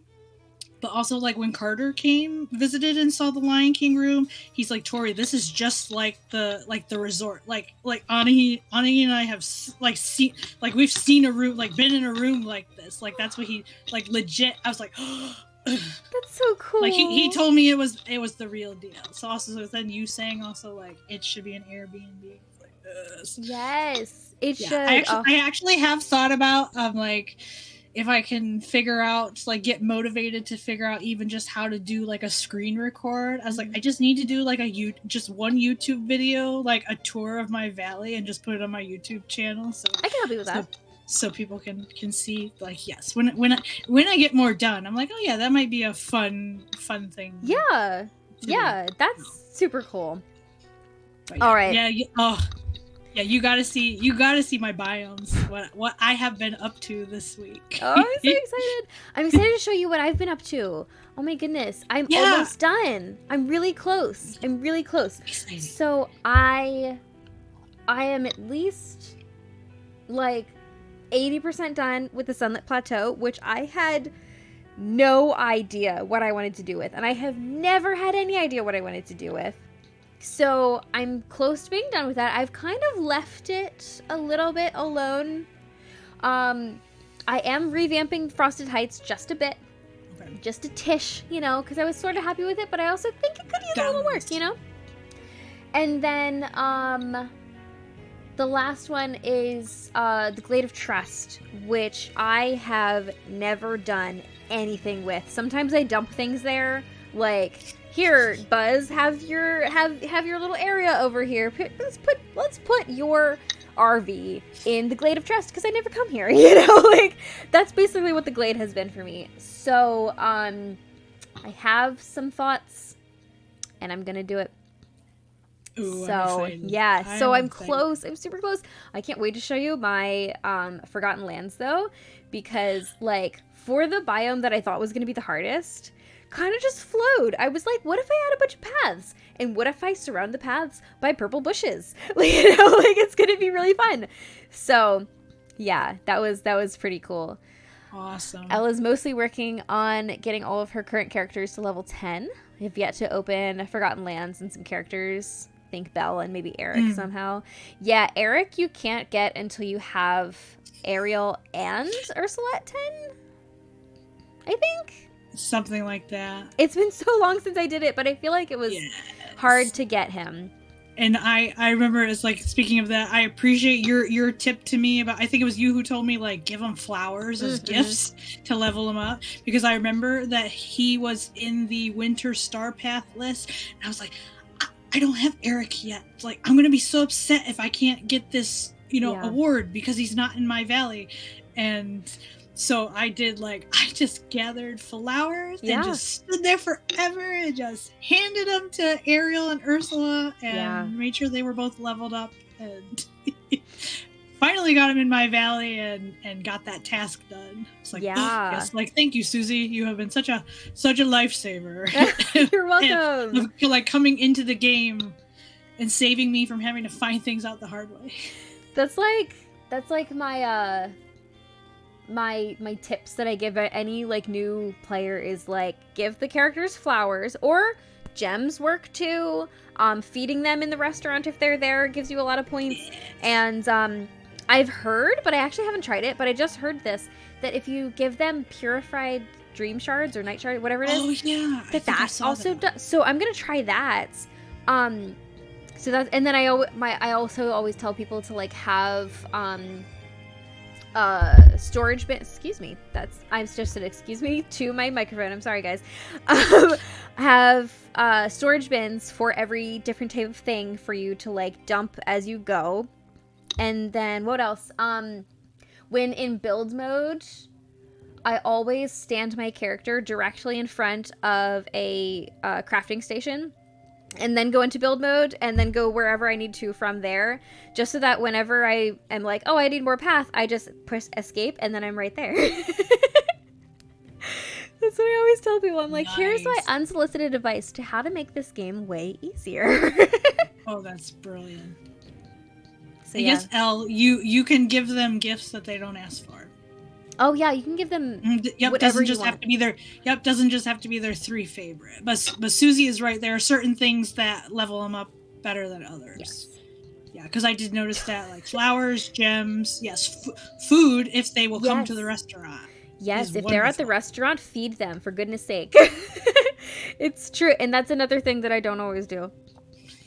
But I know that it works. You know? So, yeah. Elsa jots down all the things. Okay, so we have been making Morgan wait for her kazoo for a very long time because I wanted to finish this conversation, but it was so cool. So, it's time for more kazoo.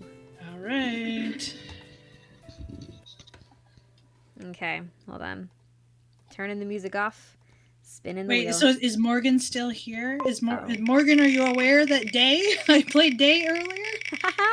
She's gonna have to go back and watch that because it was amazing. Okay. If you would please play Fiona from the Haunting of Castle Malloy. Okay. She says, I am so patient, and no, I missed Day. Oh, thank goodness for replay. I know, seriously. All right, here we go.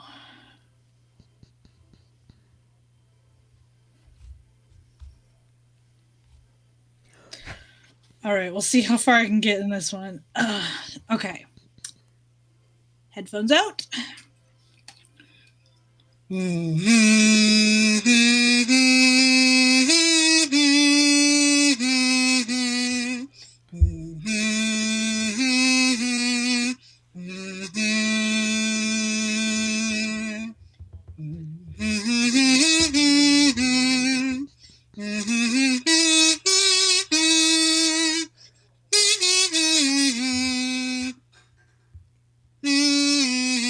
Okay, I'm gonna stop there because I think it's like I know the beginning part and not the second half so well. That was really good. Yeah, that one kind of works better on kazoo than you would think. Yeah, like why are so many of these like so good? Okay. Music back on. Oh man, so we really went off on a tangent there, and we still have several questions. Okay. Elle, do not plant that idea in my brain. I don't need another mashup to fix it. Imagine that though. Morgan says she feels like she's in the bog. But I know exactly why she thinks that. Oh, okay. All right. So your next question is, how did you learn piano and what keeps you passionate about playing? All right. So, technically, my first piano teacher was my sister, Joanna. No way! She started taking lessons, and I was curious little sister who saw what she was doing and wanted to know more. Like, oh, what are you doing? Like, how does that work? And she was a very kind and dutiful big sister, and like, so she's actually the one that taught me how to read music. And then I think it was in middle school. I think I just finally decided, like, I want to actually take lessons. And our pastor's wife was, at the time, our pastor and wife that we had at that time, she was a piano teacher. Oh, no way! So she started giving me lessons. That's so cool. Yeah. So So I went. So yeah, it's kind of a weird like. So I didn't start formal lessons as a true beginner because my sister had already taught me how to read music. Yeah. Like usually when you start piano, you are truly starting at ground zero. Yeah. Like you don't start talking about note names and reading things on the staff lines like for a long time. Mm-hmm. So I kind of had like I progressed through the books at an accelerated rate. So yeah, so that's how I got started. I guess basically out of sheer curiosity because I am very much like so my Hogwarts house is Ravenclaw, and we are the house of wisdom, wit, and learning. Like we are the people who just want to learn all the things, and like that is very much true of me. So I think piano was just like, hey, I want to learn this. So and then thankfully had a dad who like supported that endeavor, and even like my teacher, like she gave us like a special rate, so even the lessons didn't cost as much as they might have otherwise. Mm-hmm. And then she gave me longer lessons. Wow. So yeah, so wow. So everything really just came together to make you. Yes. And then and she's the one that got me started in church playing in high school, and then that has never stopped. That's wonderful. So because that started I think in like 9th grade, and I'm 31 now, so do the math. So a while. And long time.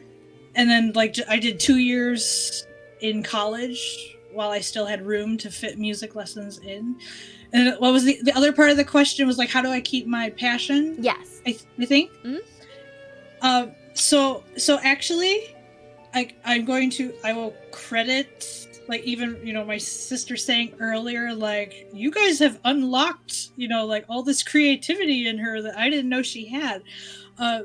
You actually, I would say, even being a part of the Clue Crew and using my Instagram account and YouTube channel as a creative outlet for playing and sharing music, that actually has made a huge difference in like reigniting my passion, because for the longest time I was basically only playing for church. Mm-hmm. So of course churches have a very specific kind of music that they need.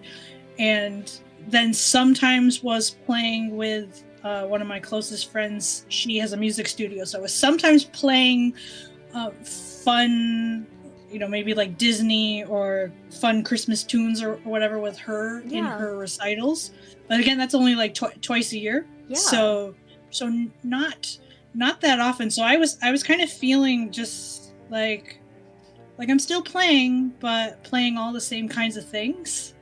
And then decided, like, when the Clue Crew stuff really, like, got reignited, again, like, Mystery of the Seven Keys, like, just how it really brought us all to life. Like, it brought me to life, and I decided to jump into, like, hey, and I'm sure I've told this story last time, and basically just, like, I started the account because I was like, there's not enough music representation in the Clue Crew. And so I just decided, well, stop wishing for it and just do it. Yeah. So being able to try to like put a cover out every month, and then sometimes playing non-Nancy Drew stuff, and then finding this like I am composing my own music now. Like sometimes when I feel inspired to do so, like like so I would say you all, just with your support and your love. And I would say the Nancy Drew games with their amazing music are keeping the passion going. Amazing. Oh, so great. Wow. What would we have done without April 1st, 2023? I was like, that is one of those I don't think there is any amount of things we could ever say that could like overstate how significant April 1st was. Truly. Amazing. And now are we switching to something chaotic? Are we continuing to go from the really serious questions to something totally Okay. You know what? That's the way to do it. That's. I did not read these ahead of time. Oh no. What have you all done? Do you remember the last one that made me do that? Would you rather? No. Would you rather live in a kazoo-shaped house or a piano-shaped house? Wow. Oh my god. Okay. All y'all sending in these would you rathers tonight. Oh, it's Jetpack. You know it's only Jetpack. Well, okay. You know what? She gets a gold star for questions tonight. She always wins every time. questions. Every time she has the best questions. Every time. Oh my god. I'm gonna go piano shaped house because quite like this would be like living in a submarine. I don't want to do that. But like a piano, like I want to live in a piano shaped house. I'm assuming like it is a grand piano, so it's gonna have some curve to it. Yeah, and, that would be cool. And yes, an interesting shape. So yes, definitely picking the piano shaped house. Oh yes, for this. Yes. Oh, Morgan, you missed it earlier. That was asked. She just wrote in the chat, would you rather play a piano-sized kazoo or kazoo-sized piano? Okay. Well, yeah, that was would I rather fight. So. Yes. She was asked before if she would rather fight. In that exact question. Now, yeah, Morgan's question is actually like, it's silly and awful because a piano-sized kazoo, how do I even, I can't get my mouth around it to play. Like, my lungs are not big enough. So you and Aragorn crawl inside. Yeah. You're gonna stand on his shoulders. Then I'm thinking about, like, a piano-sized kazoo, like, I'm gonna have to get toothpicks to play it because the keys are gonna be so small. Oh my gosh. Too funny. That's a great question. Amazing. Okay, so which Nancy Drew culprit is the scariest to you?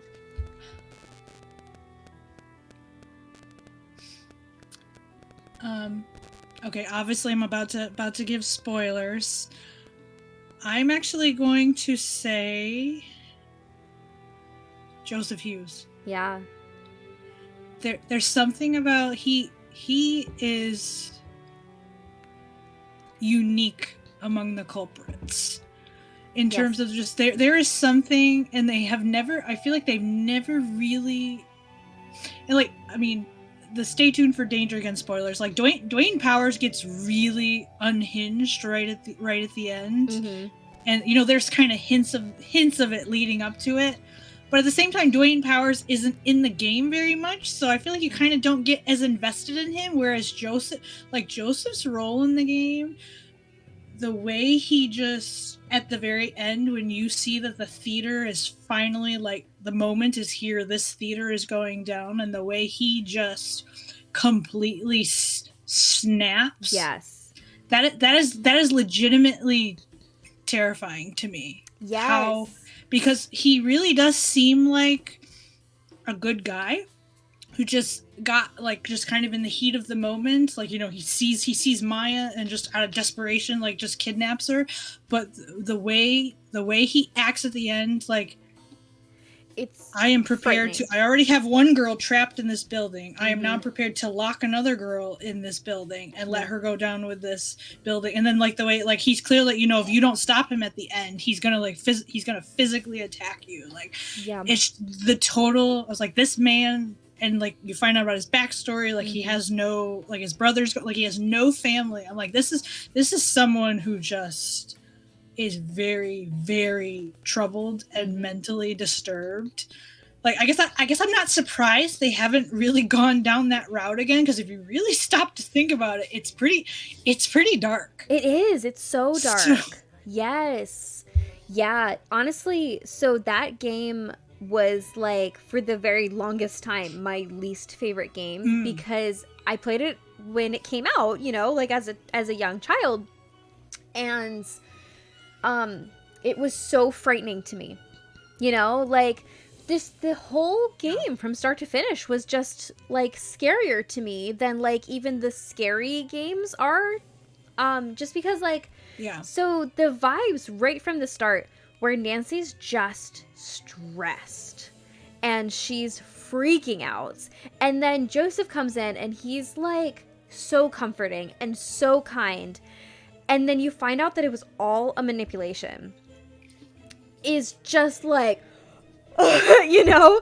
And then she's so stressed the whole time and you're stuck in this dark theater, and then he loses his mind and it's so frightening.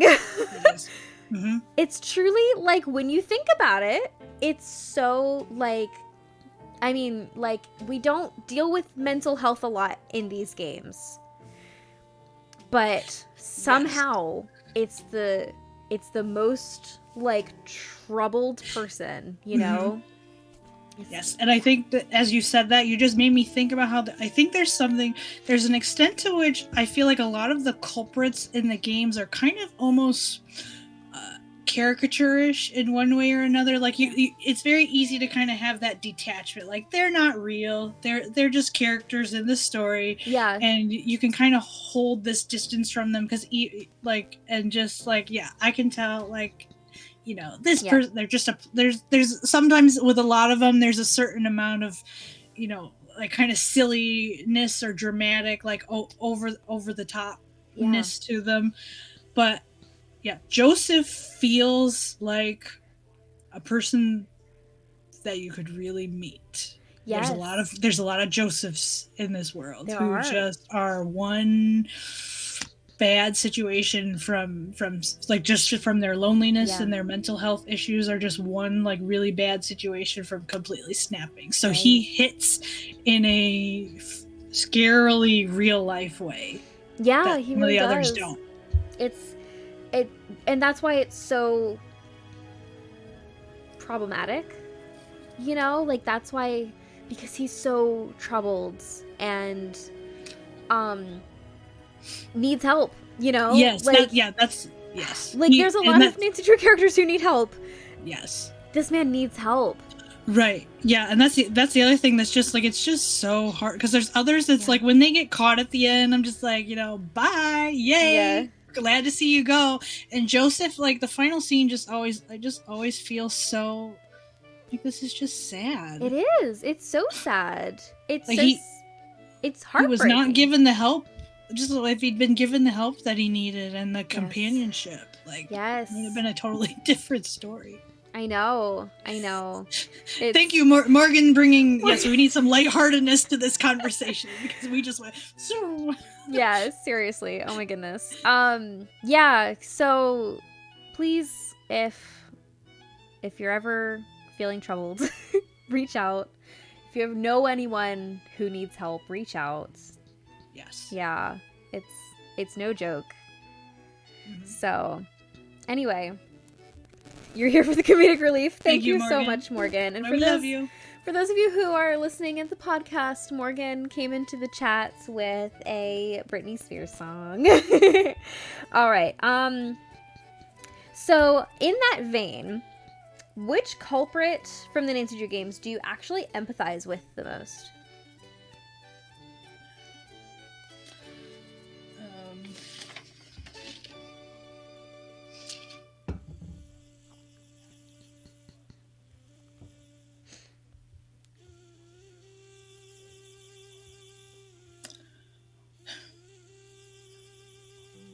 I'm gonna say Jane. Yeah. And part of that may just be personal background. I'm a child of divorce as well. So, and I thankfully struggles that I've had with that have not manifested in nearly anything at all psychotic like what she did. Yeah. But I know from personal experience the pain. Yeah. That you like trying to figure out, like, I am a child and my parents are not together, and what am I supposed to do about that? Yeah. So I have a lot of, you know, and I am definitely like, I do this a lot. Like, it's easy because of Jane's character design, and again because of just the crazy lengths that she goes to. Like, it's really easy to just kind of rag on her and kind of make fun of her. But yeah, if I really stop and think about it, it's like, it's like, Jane, I feel you. You're just a little like 12-year-old girl. It is not your fault. You are just the victim in a difficult situation, and trying to find a new way. And I feel so bad for now. Thankfully, like, my dad is and always has been very present in my life, but I just, my heart hurts for Jane, and I guess I feel this in the sense of like, because I don't have much of a relationship with my mom, unfortunately, which has led to a lot of struggles over the years. But I feel that, like, this poor girl who basically has, at least the way the game lays it out, this poor girl doesn't have either parent, basically.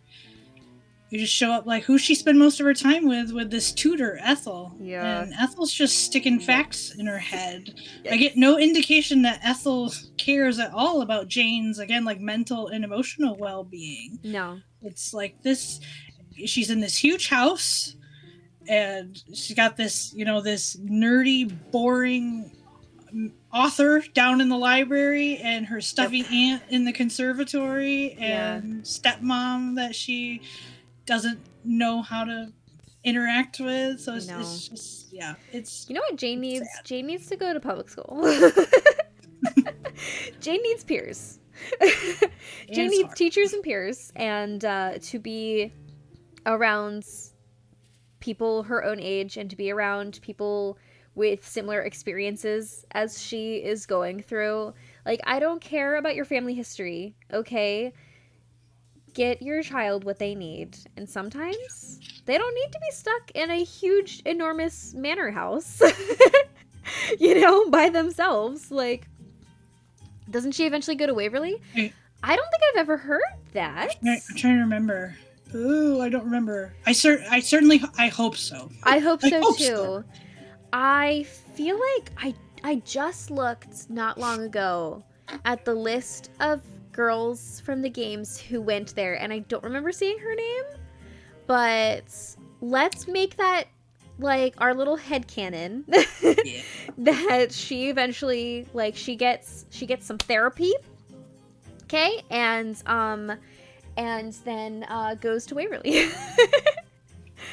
I hope so. Yeah. And I do love the, the indication in Danger by Design that she, at least kind of got in a space where, like, she moved forward with the game designing, and now has her own port. Like, that's great to see that she clearly, like, was able to move forward with a passion of hers. But it's like, I love to see some more references to Jane. Like, what's she up to? How's she doing? Yeah. It's funny that you chose her, because when I saw that, one of my very first thoughts was, Jane, while crazy, went to extreme lengths that no sane person should. Jane is really real, like, she's just a kid in a really real situation. Yeah, and that's what, again, like, there's a certain amount of, like, there's over the topness to Curse of Blackmore Manor's plot. Whoa, you're telling me, like, this 12-year-old girl goes so far as to convince her stepmom, she's turning it into a monster. Yeah, it's wild. It really is. That's just insane. But, like, okay, step back from what actually happened. Like, okay, we have a 12-year-old girl whose parents split up. Neither of them are around. She just wants, like, she has lost all sense of normalcy in her life, and she just wants it back. Like, what? Like, who among us would not do anything to try to fix what is broken? Yeah, like, because how when you're completely out of control, you find something to grasp onto that you can control. Yep. And she grasped the wrong thing. But yeah, it's a really real situation. I mean, people divorce all the time, and then their kids are left wondering if it's their fault and wondering all these things that kids should never need to worry about, because I mean, truly, when is it ever the child's fault? You know, I mean, okay, it might be. And it might be.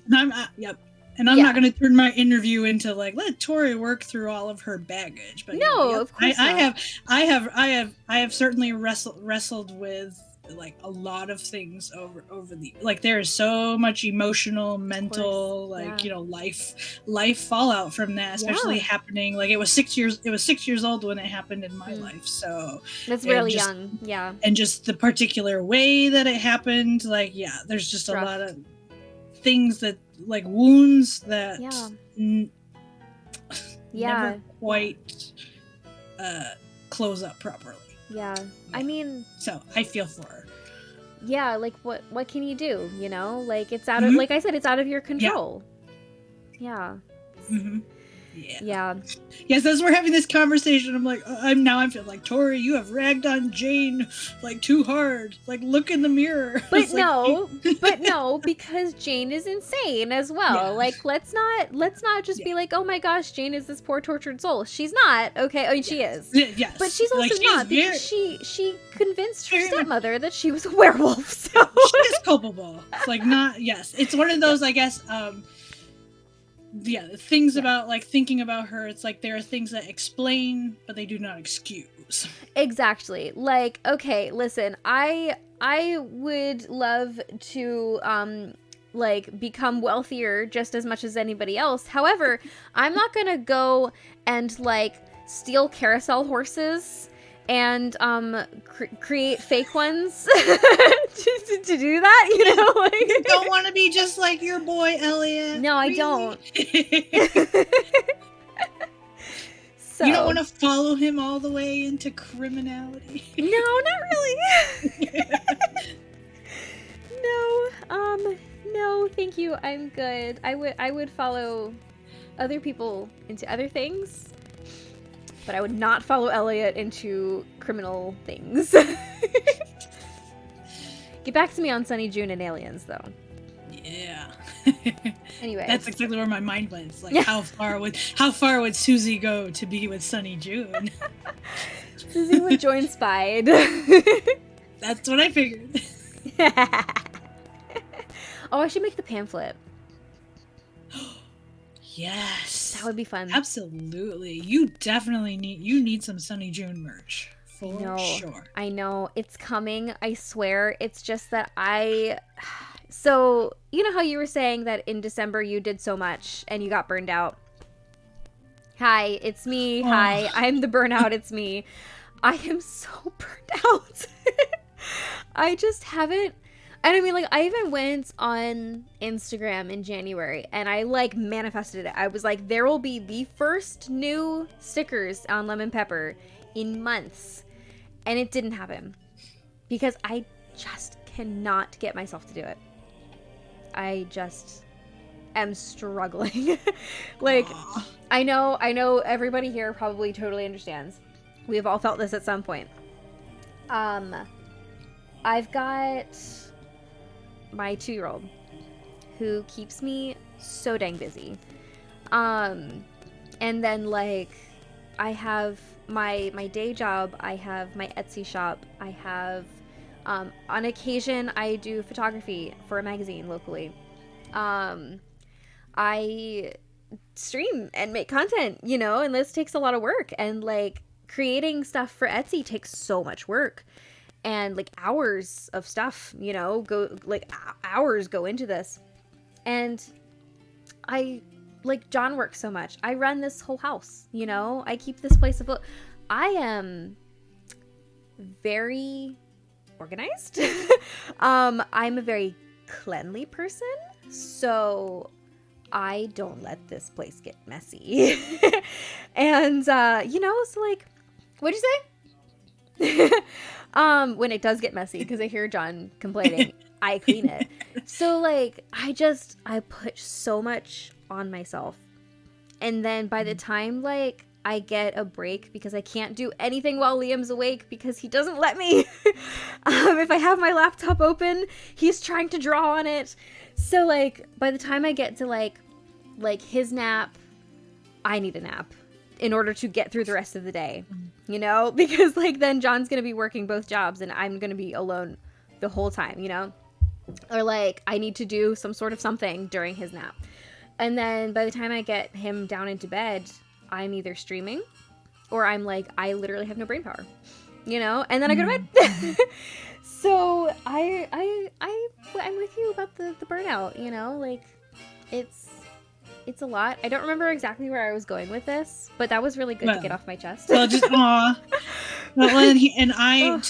just let me state for the record, like I have so much admiration for you, like being a mom and a small business owner and a wife and doing all the things, because you know I'm single, which means I have freedom in my time, like things that are not being demanded of my time that like, you know, someone like you does. So the fact that you are doing what you're doing, like seriously, like bravo. Thank you. Yeah, that means a lot. It definitely is draining. Yeah, it's definitely draining, and I fight with myself so much because like I have so many ideas and so many things that I want to bring about, and so many things that like people have requested, and I'm like, oh, I could totally do that. That's so possible, you know? Yeah.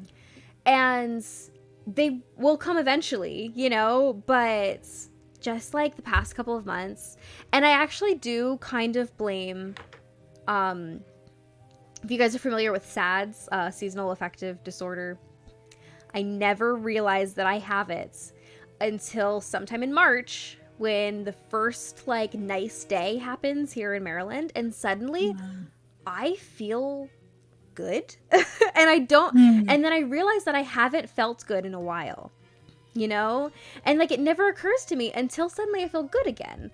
So it just happened last week. We had a really nice day. It was like 65 degrees, and I said, I need to draw something.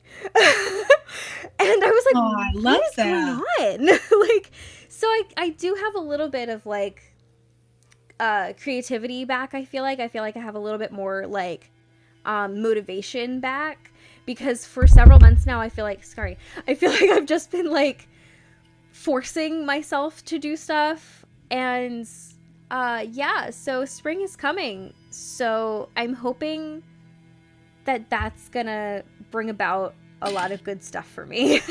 It's funny, now you have me suddenly wondering if also part of my like not feeling like doing anything in January was also just like, well, hello, it's January. And then the fact that, I mean, I'm sure this was true for you, like our February in New York was crazy, like spring-like. And so, and I also just remember feeling like, wow, I just feel happy because the weather's great today. So maybe that also, that probably contributed to me feeling like, wow, look at all this music I feel like coming up with. Right? Okay, now that you say that, I was like, yep. Yeah, I know. Makes a lot of sense. It's every single year for me. Every single year. I forget I have this until like February or March. Like that first 60-degree weather day, and I'm like, wow, I feel human again. It's so wild. It's so wild. So anyway, we've had a kazoo redeemed. They're like, stop talking about such serious things. Yes, just give us some freaking kazoo. The kazoo is coming in the kazoo and Morgan coming in tonight to say like, okay, it's like time to lighten this up. They're like, we're done. Okay. All right. Hide choice. All right, so your next song. There's one song on here in particular that I was like, you have to play this, so I hope it pops up. If not, I'm going to make you play it anyway. I was going to say, I was like, it's your wheel, Susie. Just I know. make it happen. Okay, so Waltz from The Captive Curse. Ooh, okay. I recall. This is a tricky one. Yeah. It's got so many accidentals in it. Okay. All right. Let's try it.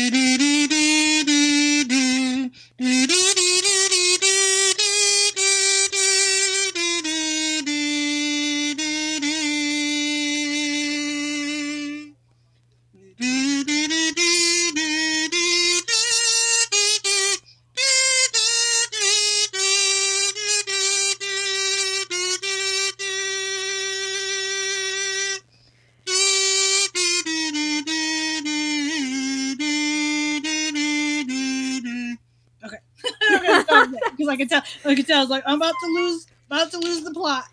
That was literally so good. Why is it that this works so well for every song? I'm like, this makes sense. Okay, my theory is that as long as kazoo has a good melody, and you know it well enough to make it sound like the melody, my theory is it works. I mean, and again, so far so good. Like, yeah, I think we've done mostly Kevin Manthe stuff tonight, but he's just a king of melodies to me. Kevin There's Manthe so many that they just I mean, I said pop is my ultimate earworm, but it's like pretty much everything he wrote is an earworm. Yeah. Okay, so good. We have 3 more questions. Okay. And then I would really like to hit a couple of kazoo songs that we can't end without. Okay, so let's do these 3 questions, and then you guys don't have to redeem it. I'm gonna give you these ones for free because I want them. Yeah. Okay, so last questions. Are you hoping Mystery of the Seven Keys has some kind of piano element? Absolutely. It is already so tempting to me that we know at the very least that the museum has like a violin and information about a violin. Because I'm like, please tell me that Nancy goes into a building that has a piano. Like, yeah, I was like, especially with the graphics looking as good as they are, like, yes, please show me what you can make a piano look like in Unity. That'd be cool. But then also just, I mean, the title, like, what even does Mystery of the Seven Keys, like, I was like, I try to, it's like, hold every theory loosely, because, like, if you get attached to things and then the game doesn't go in that direction, it's really easy to get disappointed because you set yourself up for failure. But I just, like, the fact that, like, when it says 7 keys, I'm like, well, keys, like, piano keys. Keys, like, the keys that you play, like C major, like all the keys that you play in music. I'm just like, and I don't know if this is just maybe Ryan Ricks just really likes to score for piano, because like Midnight in Salem had like feelings is the so particularly like piano forward track, and that's my favorite track. It's so good, yeah. The whole soundtrack, but even again, like I'm talking about like. I'm thinking about like the 4 tracks that they've given us so far, plus the one that was in the teaser trailer. Yeah. I'm like, are you telling me, like, is it just that he likes writing for piano? Or are you telling me that, like, maybe there's a lot of piano in this soundtrack because the piano's important? Like, that would be cool. Like, I'm trying not to get my hopes up, but yeah, but it would be cool. Yeah. But I was like, well, it even if it's just the soundtrack that ends up being piano forward, like, and I am totally like, I know Hugh goes nuts over that little like piano part in the teaser. Like, I was like, same. I was like, I've listened to it so many times because it's just so, it's like, oh, it's so good. Oh, I know, I can't wait. Okay, so if you could decorate your home with only colors from cover art from a Nancy Drew game, which would you choose? Ooh.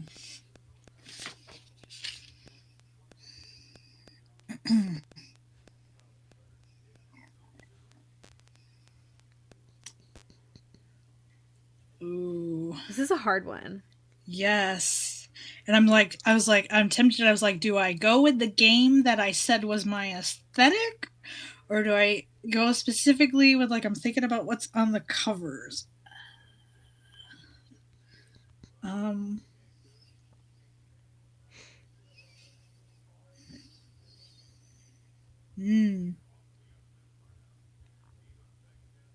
like going through Gooba and Jetpack's posts with the game colors. Okay, I have a let me just really quickly Google this game's thinking about the colors on the cover. Let me just verify, like, before I commit to this.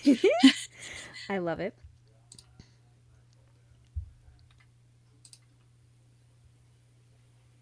Ooh.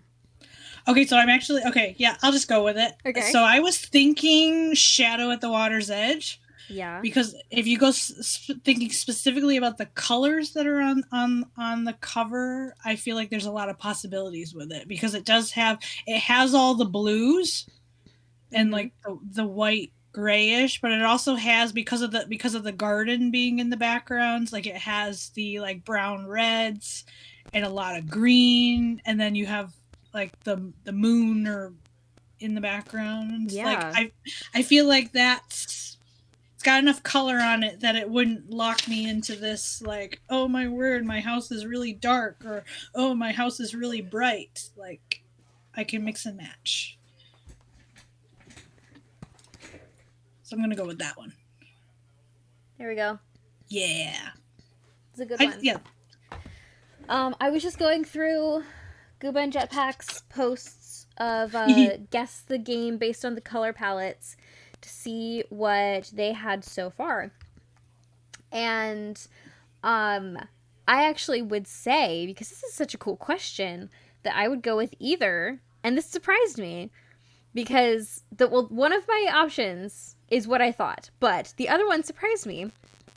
Either Stay Tuned for Danger or Trail of the Twister. Ooh. Actually, when I saw that on my game list, I'm like, yeah, it did cross my mind like that. There's good colors on that one. There's some good colors in that one, yeah. You got your pink, and I'm not yellow, at all green, surprised by Stay Tuned for Danger. Oh, I know. There's so many good pinks. Yes. All right. That's a cool question. Everybody, let me know what you would choose, because that is a cool question. All right. Last question. What is your favorite video game soundtrack outside of Nancy Drew? Ooh. Okay, this is such a throwback. Okay. It would be the PlayStation Pac-Man World. Yeah. We had that game, and everyone in my family played it and had varying degrees of success. I'm the one who got the farthest in the game and actually beat it, because I eventually just used the like shark thing that you could, Game Shark or whatever it was called, that you could put in the PlayStation and enter cheat codes, and so I gave Pac-Man unlimited lives and finally beat that game. I love it. But that was actually a really cool, like, the disc was one of those that you could actually like put it in a boombox and play it, and it would play the soundtrack for you.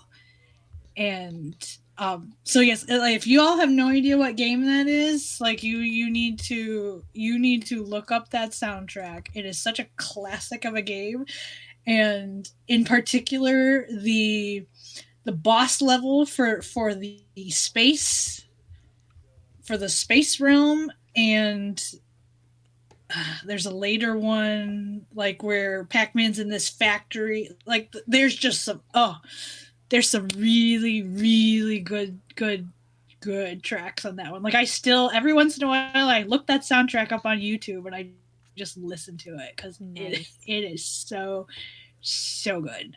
I love it. All right, so it's time. Right. It's time. Okay, so I'm currently going through the list to see what it was that I was like, please. I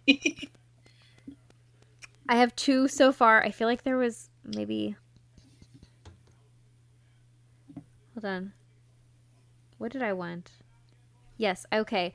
So what I want is... Okay, I'm going to request 2. All right, but what I want first is Memoirs from Curse of Blackmore Manor. All right.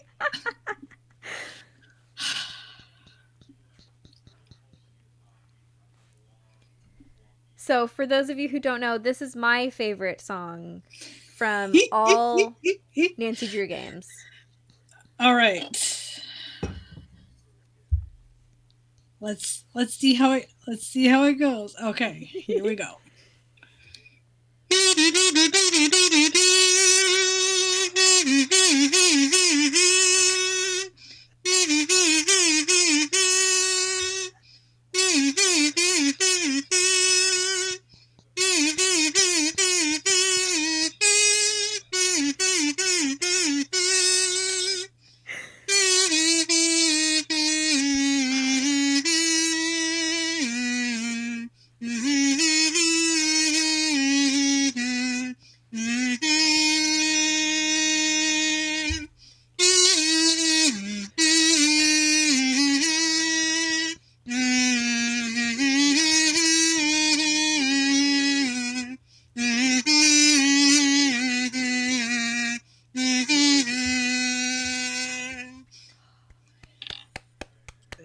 Thank you. That was beautiful. Oh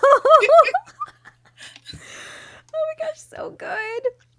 Okay. I remembered something.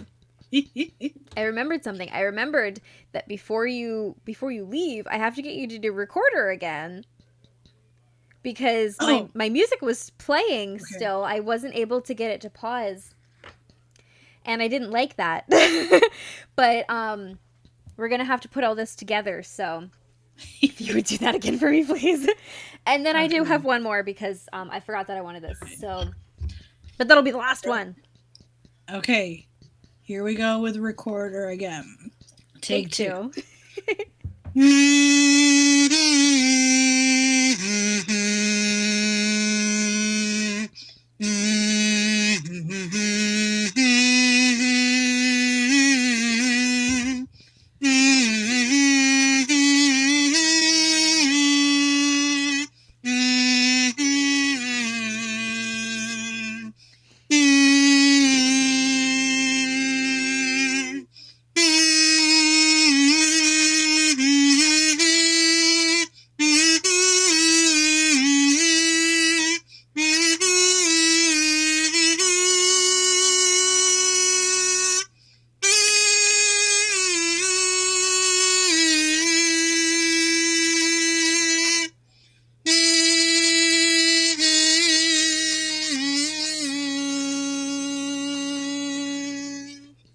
Even better the second time. Yeah, Bravo. I was like, that was better because my adrenaline has calmed down now that So good. all the way so in. Good.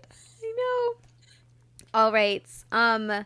Is there anything else that you would like to do before this last one? Because that's going to be the last thing we do. Nothing comes to mind, but I can assure you that this stream has certainly left me full of ideas for future reels or whatever. Good.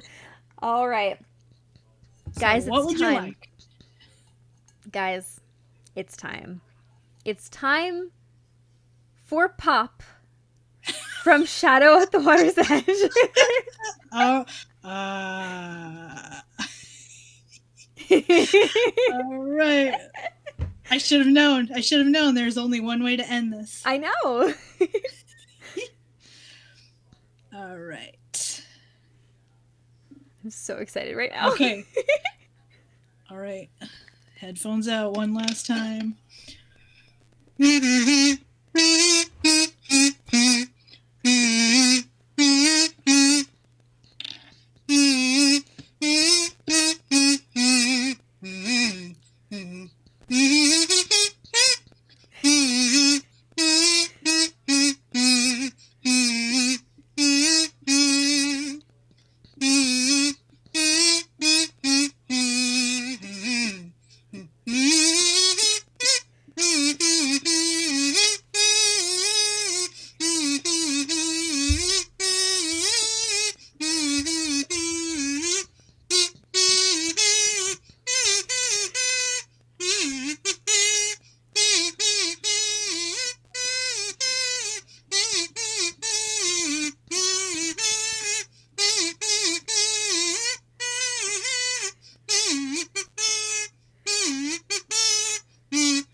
juice that one up so I can really do it justice.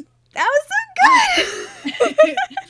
and get some percussion in there because I was like, it needs its beat. Man, that was great. Thank you. My like face hurts from like grinning so much tonight. See, and I'm gonna have to go back and look at the replay so I can see, because like I can only see like you kind of moving. And I was like, I'm pretty sure she's smiling right now, but I can't actually look at her because I'm focused on the music. So I'm like dancing over here. Oh, it's so good. Oh my gosh. You guys, this has been so stellar. Like, I knew literally the moment we got off from our first episode of Spilling the Tea together, I said, so do you want to come back? Yep, that's pretty much. Yeah. Pretty much how it happened. So, like, guys, Tori is one of my just best buddies in the Clue Crew. Like, we just vibe, you know? Like, we're just such good friends. I just love her so much. I message her Susie. way too much. No. The limit does not exist. It's true. It's true. We like just chat all the time about everything. Disney Dreamlight Valley has been our biggest thing lately. She's just so wonderful. I'm so grateful for you in my life, Tori. Aw, I feel the same. Oh, thank you. So thank you so much for coming on my show again, hanging out. It's like, it's always like hanging out with my best friend, you know? Like, we just have so much fun. Yes. Yeah. Well, I will come talk to you anytime on a Spilling the Tea or any other stream. It's like, you know, you just want someone to chill with you. Like, I always do. I always do. You guys have no idea how many times I've been like, hey, Tori, do you want to like stream with me tonight? And she'd be like, oh man, I'm doing something else. Like, I'm always like, hey, Tori, just so you know. Just 'cause, I just love hanging out with you, Tori. I have things I need to ask you about, so stay on after we're done. Okay.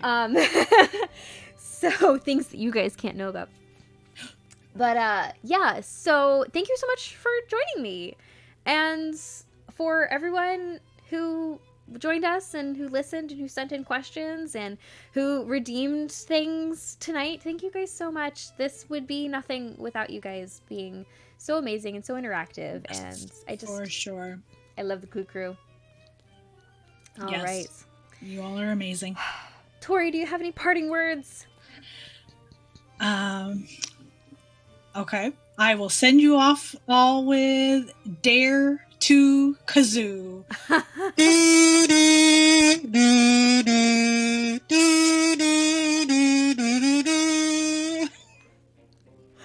was so good. There you go. That sounds like just like the music too. You really, oh my gosh, I have ideas for you. Okay. So anyway, that's all I've got for you tonight. Thanks, bye. Bye, everyone. Bye, everyone.